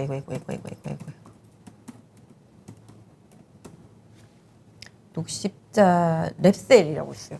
네, 근데 이게 이제 세포 치료제 쪽인데요. 녹십자 셀이랑 이제 합병이 예정되어 있긴 한데 요새 최근에 보면은 이제 좀 조정을 좀 많이 받으면서 좀 수렴되어 가면서 최근 조금 이평선들을 좀 통과하는 시도들이 좀 나타나고 있더라고요. 보니까 이제 수급 보면은 좀 외국인이 살짝 주도하는데 원래 거래량이 많은 종목은 아니에요. 근데 최근에 좀 매도세는 좀 많이 줄어들었긴 한데 뭐 보니까 이렇게 조금 횡보하면서 저점은 계속 올라가면서 이평선들은 조금 통과하는 흐름들 그런 흐름들이 나타나고 있어서 혹시라도 뭐 이 종목을 가지고 계신 분이 있으시다라고 말씀드린다라면은 이제 최근에 찍었던 저점대 한 95,000원 부근을 좀 마지노선으로 설정을 하시고 지금 이제 상승 시도 흐름이 나오는데 지난번에 여기 한 11만 원하고 이제 12만 원 부근에 좀 고점이 형성되어 있긴 한데요. 이게 사실 1월 달에 보시면 1월 달에 15만 원까지 갔었거든요. 네, 그랬던 종목이라서 이 종목도 거의 한 7, 8개월 쉬었던 종목이라서 최근에 조금씩 좋아지고 있어요. 물론 근데 거래량이 조금 붙지를 않는 게 아쉬운 점입니다. 이때는 거래량이 상당하잖아요. 근데 거래량이 이때 이렇게 많이 붙었었는데 거래량이 완전히 죽어있기 때문에 이 종목을 혹시 보시고 계신 분들이 있다라면 거래량이 좀 늘어나는지 이런 부분들을 좀 챙겨서 보실 필요가 있을 것 같고요. 지금 기준에서는 한 98,000원 정도 손절선 생각하시면서 보유하신 분들은 조금 보유하시는 게 좋을 것 같고 SK 케미칼 네. 요게 좀 최근에 좀 많이 올라왔다가 그렇죠. 그 네, 바이오 많이 사이언스. 받았어요. 네, 맞아요. SK 바사가 이제 급등하니까 이제 SK 바사의 이제 지분 가치 뭐 이런 부분들도 이제 좀 가미가 되긴 했었는데 SK 케미칼 같은 경우는 여기 보시면 이제 이게 일봉 이제 저희가 생각하는 삼봉이잖아요. 삼봉. 고점에 삼봉이 있어서 이 가격대는 다시 가기 좀 힘들다라는 생각으로 좀 보실 수도 있긴 한데 최근에 이제 보시면 이제 SK 케미칼 같은 경우 이제 바닥이 조금 만들어졌잖아요. 지금 보시면 이제 보유하신 분들 왜냐면 의외로 SK 케미칼도 최근에 좀 많이 움직였기 때문에 관심 갖고 보시는 분들이 있을 것 같아서 제가 조금 한번 봐드리면은 한 요 정도 가격 한 24만 원 정도가 지금 현재로서는 최대 지지선이라고 보실 수가 있을 것 같고요. 지금 28만 원인데 그럼 24만 원까지 기다리냐라고 생각하실 수도 있겠지만 최근에 단기 흐름을 봐드리면 거래가 지금 보시면 이제 빠지는 동안 거의 없잖아요. 아까 녹십자 랩셀이라고 좀 반대죠. 녹십자 랩셀은 최근에 거래가 없이 조금씩 올라왔지만 이 종목 같은 경우는 거래가 없이 빠졌다가 거래가 붙으면서 올라오고 있잖아요. 그러니까 어느 정도 바닥에 대한 신호라고 볼 수가 있겠죠. 바닥선에서 거래가 붙었기 때문에 그래서 오늘도 보시면 흔들었지만 21선 위에서 마감이 됐습니다. 21선을 보면은 여기 보시면 21선이 여기 앞에 6월달 고점이랑도 좀 일치를 하고 있어요. 그래서 요 가격대를 좀 지지선으로 보실 필요가 있겠습니다. 그래서 지금 현재 가격으로 본다라면은 일단 SK케미칼 같은 경우는 한 27만 원대 중반 정도 네, 지지선으로 생각하시고 보유하시는 분들은 좀 보시는 게 좋을 것 같은데 이 회사가 뭐 SK바이오사이언스의 지분 이런 부분들을 빼고 기본적으로 지금 이제 뭐랄까 친환경 소재들, 네, 뭐 환경에서 뭐 썩는 뭐 그런 플라스틱. 소재, 그런 부분이라든지 이런 쪽들이 지금 괜찮아요. 그래서 지금 어차피 그런 쪽으로 시장이 가고 있잖아요. 그래서 그런 부분에 대한 기대치가 확실히 좀 있는 편이고, 잠깐만요. 제가 아까 좀 실적 예상치를 좀 보고 왔었는데 보시면 SK케미칼이 실적 예상치가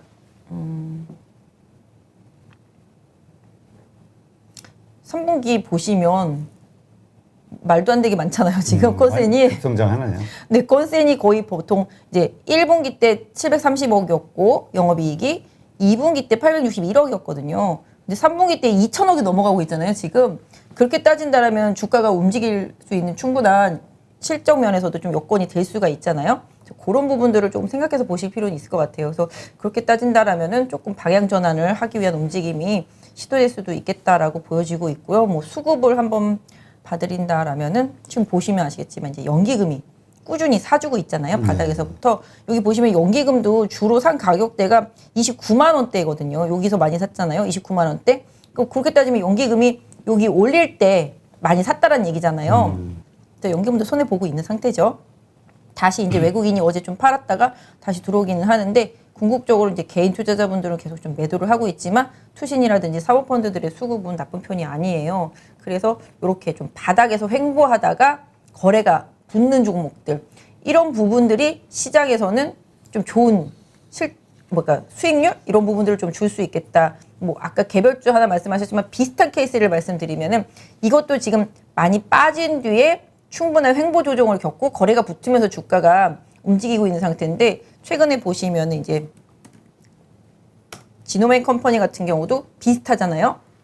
시세가 1월 달에 났다가 계속 빠졌다가 최근에 올라오고 있는데 이 회사 같은 경우도 마이크로바이옴을 하는 회사인데 코스닥에 있는 회사들 중에서 마이크로바이옴을 하는 회사들 중에서 안 올라간 회사가 몇 개 없어요. 뭐 첫랩이라든지 뭐 비피도 같은 경우는 다 매각이 됐고 그다음에 고바이오랩 그거는 너무 많이 빠져 있는데 아직 안 올라갔고 지노맨 컴퍼니 같은 경우 최근에 올라오는데 특징적으로 거래가 붙고 있잖아요. 지금 이런 식으로 장기 하락한 이후에 바닥선에서 지지가 되면서 거래가 붙기 시작하면 시세가 나는 케이스들이 많아서 이 종목도 개별주이긴 하지만 제가 봤을 때는 지금 이제 이평선들이 모여져 있었잖아요. 여기서 네. 모여져 있다가 이제 풀리면서 쫓아 올라가고 있기 때문에 이런 흐름들의 이제 추세에 있는 종목들을 잘 보시는 게 좋지 않을까. 뭐 요새 보면은 그래도 시장에서 요런 종목들도 요런 종목들이지만 제가 보면은 최근에 이제 이거는 그냥 참고로 뭐 사실하는 게 아니에요. 이거 아니 여기 아닌데 퓨처 네.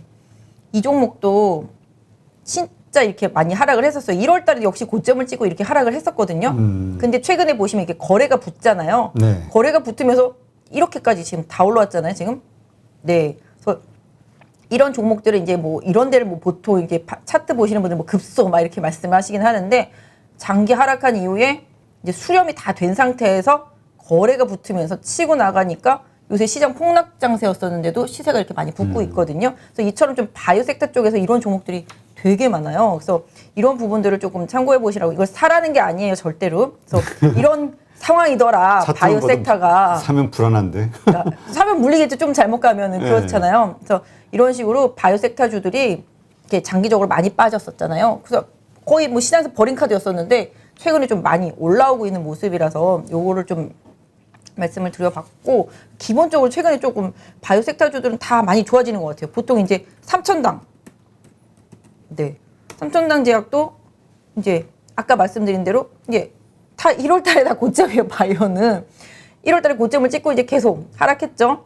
그래서 이렇게 여기서 갈 듯 말 듯 계속 그랬잖아요. 지금도 거래가 계속 붙고 있단 말이에요. 그러면서 다시 올라오고 있기 때문에 이번에는 과연 3천당이 6만 5천 원을 뚫어줄 것이냐. 그게 이제 핵심 과제예요. 이 종목은 여기서도 그랬고 여기서도 그랬고 여기서도 계속 가려고 하다 빠지고 계속 투자자들을 좀 열받게 하는 그런 종목이었었는데 이번엔 좀 거래가 핵심적으로 붙고 있어서 다른 행보가 나올지 좀 볼 수 있지 않을까 싶은데 아무튼 뭐 이 종목 보유하신 분들도 뭐 간단하게 말씀드리면 뭐 제가 봤을 때는 지금 상태 속에서는 뭐 오늘 저점권이었었던 가격 58,000원 부근 근데 그 가격 안 깬 상태에서 좀 거래 붙이면서 올라가면은 적어도 여기 7만 원까지 다시 한번 트라이 할 수 있는 그런 흐름도 나올 수 있으니까 바이오 섹터주들 좀 보시는 분들은 좀 참고하시면 좋을 것 같고요. 아까 포스코 한번 철강으로 한번 볼까요? 네.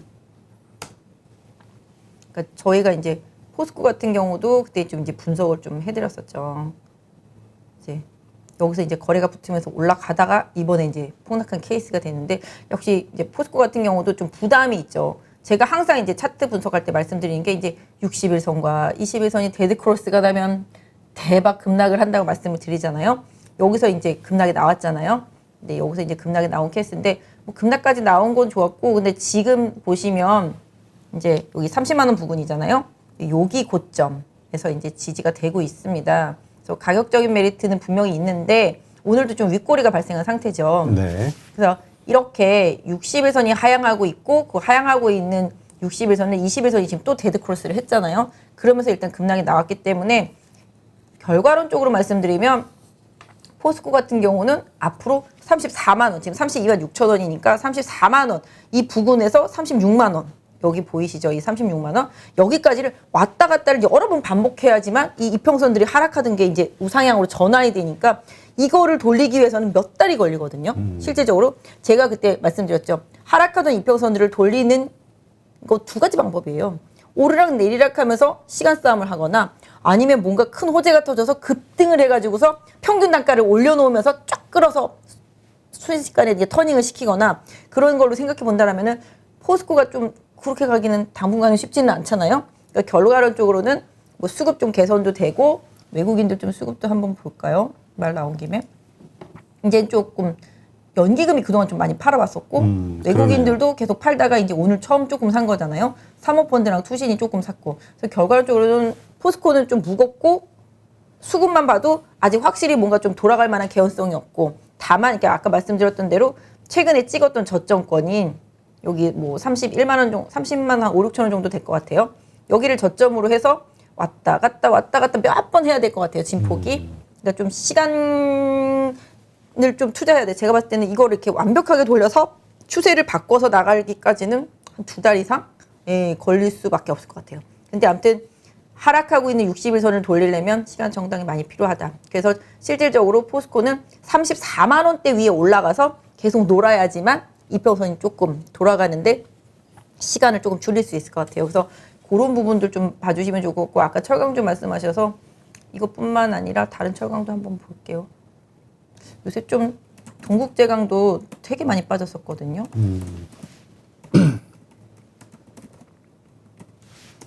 이게 이제 후판에 좀 영향을 많이 받죠. 동국제강도 보면 상당히 좀 가파르게 많이 빠졌잖아요. 최근에 몇 달 동안에 큰 그림만 보면은 뭐 그때 27,000원을 중심으로 해서 지금 2만 원이 안 되고 있으니까 상당히 많이 빠진 케이스잖아요. 근데 이제 실적이라든지 이런 부분이 좀 하반기에 후판 가격 올린 걸로 인해서 좀 해소가 된다라면은 좀 긍정적인 부분이 있겠죠. 이 종목도 마찬가지예요. 지금 60일선이 지금 하향 전환했잖아요. 왜 그러냐면은 대체로 경기 민감주 섹터주들이 다 이런 모양이에요. 그러니까 이렇게 추세가 다 훼손이 돼버렸어요. 이 훼손된 추세를 살리려면 아까 말씀드린 대로 주가가 확 올라가거나 아니면 계속 그 이평선들을 넘나들면서 몇 번을 이렇게 바운딩을 계속 해주면서 바꿔줘야 되거든요.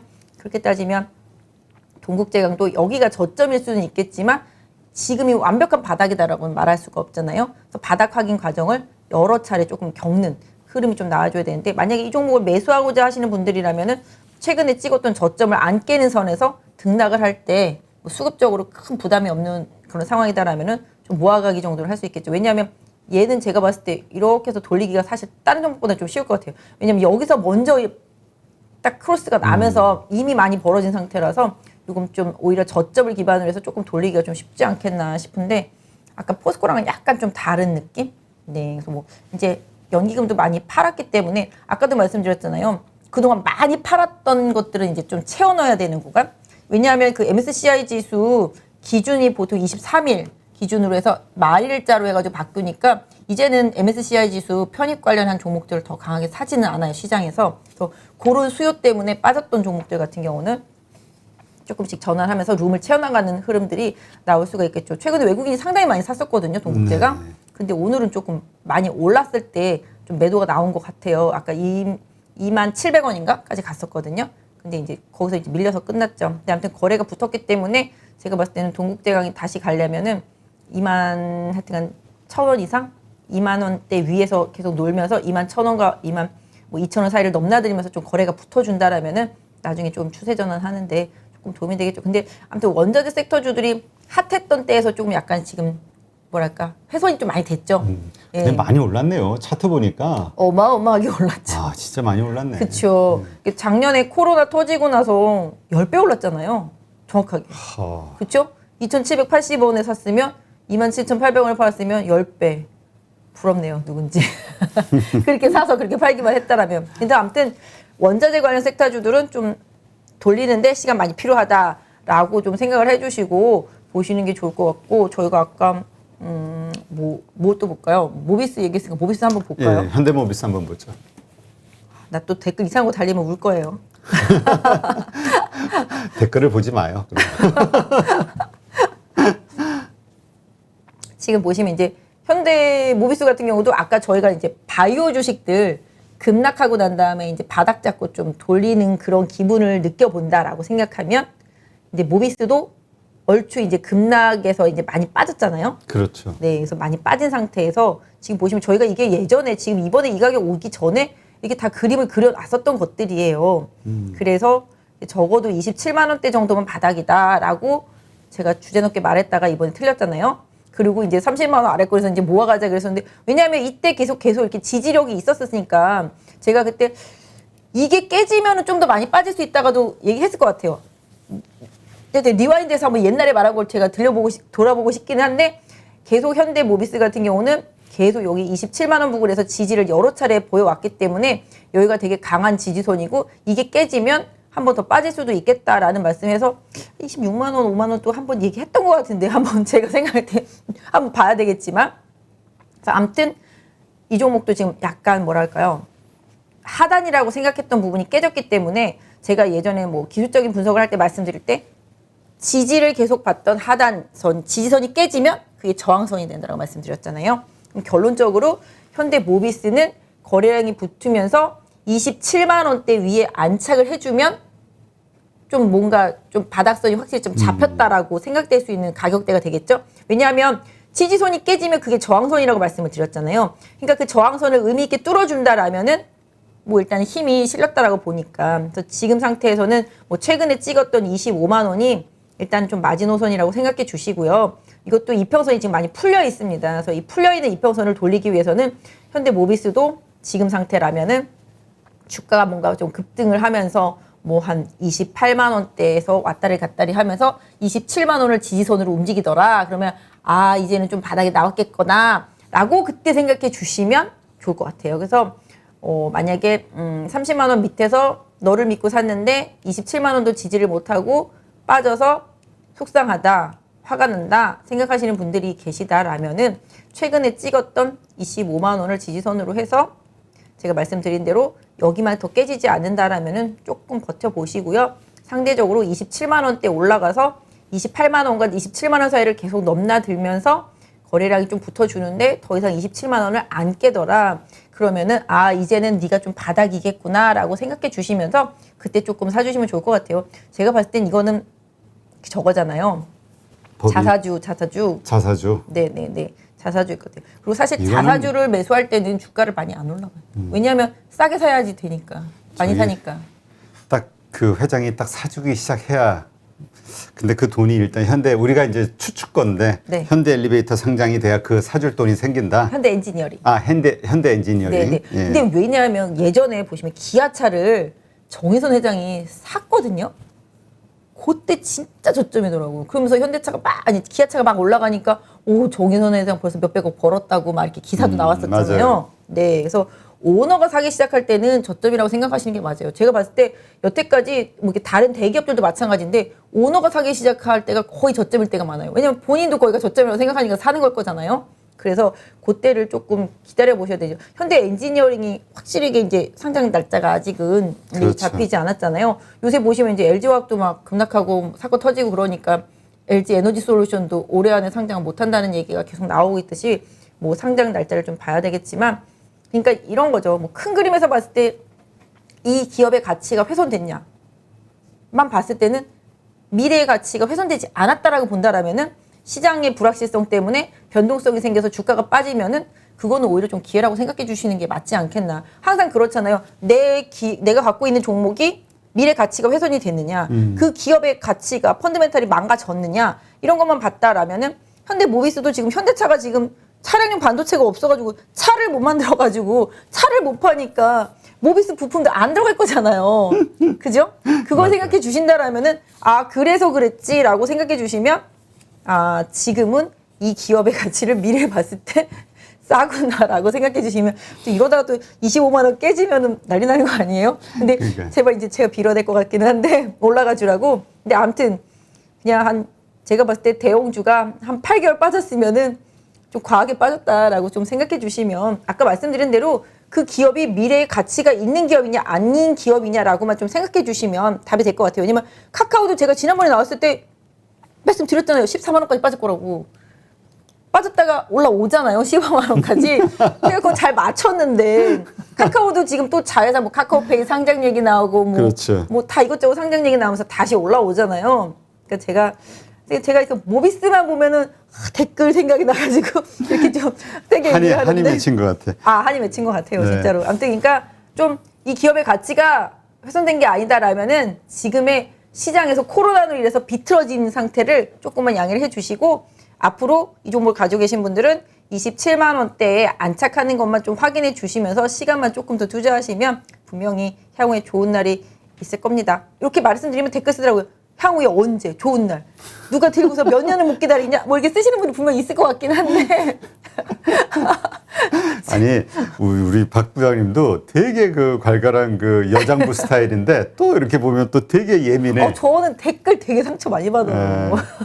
신경 쓰지 마세요. 다 그냥 하나의 그 답답한 속을 푸는 배출 장소라고 생각하시고 네. 저희가 기본적으로 출연자들에 대해서 그러니까 좀 심하게 말씀하시는 분들은 이게 자동으로 설정을 해놔가지고 이 댓글이 안 달리게 해놓는데. 저는 댓글에 못생겼다라는 건 괜찮은데 너 때문에 주식 사서 손해봤다는 거는 너무 미안해가지고 참을 수가 없어요. 되게 소심해서 네. 저 때문에 손해봤다라는 생각을 하면은 되게 잠이 안 오더라고요. 네. 그러니까 하여튼 기본적으로 뭐 우리가 사실 주가의 향방은 아무도 모르죠. 미래의 일이니까. 단지 이 기업이 그 주가보다 그 이상의 어떤 가치를 가지고 있느냐 네. 이런 것만 잘 확인하고 우리가 대응을 해야 될 것 같아요. 그리고 시점인 것 같아요. 언제 샀느냐에 따라서 어떤 분들에게는 원망의 대상이 될 수도 있고 그렇죠. 지금 사는 분들에게는 정말 또 좋은 기회일 수도 네. 있고. 저는 이거 이마트도 저희 옛날에 한번 분석 트레이닝인데 이거 정말 요새 좋은 것 같아요.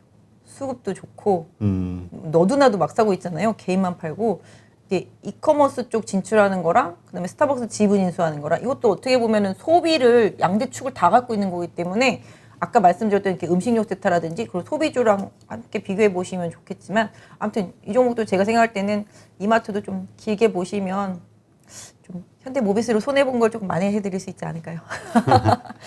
알겠습니다. 너무 소심해. 네. 왜 이렇게 또 소심하게 그러세요?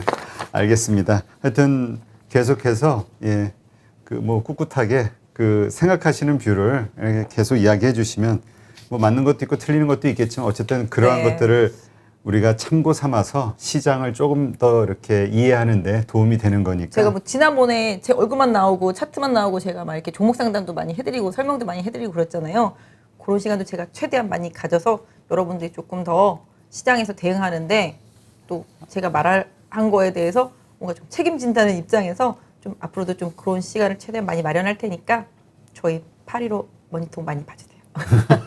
갑자기 뭔가 자리가 바뀐 것 같아. 그런가요? 아니, 라이브를 해야죠. 우리가 이제 저는 제가 유튜브 이게 처음 시작한 게 머니톡이잖아요. 그래서 되게 꼭 내 채널도 아닌데 막 되게 애착이 좀 있어요.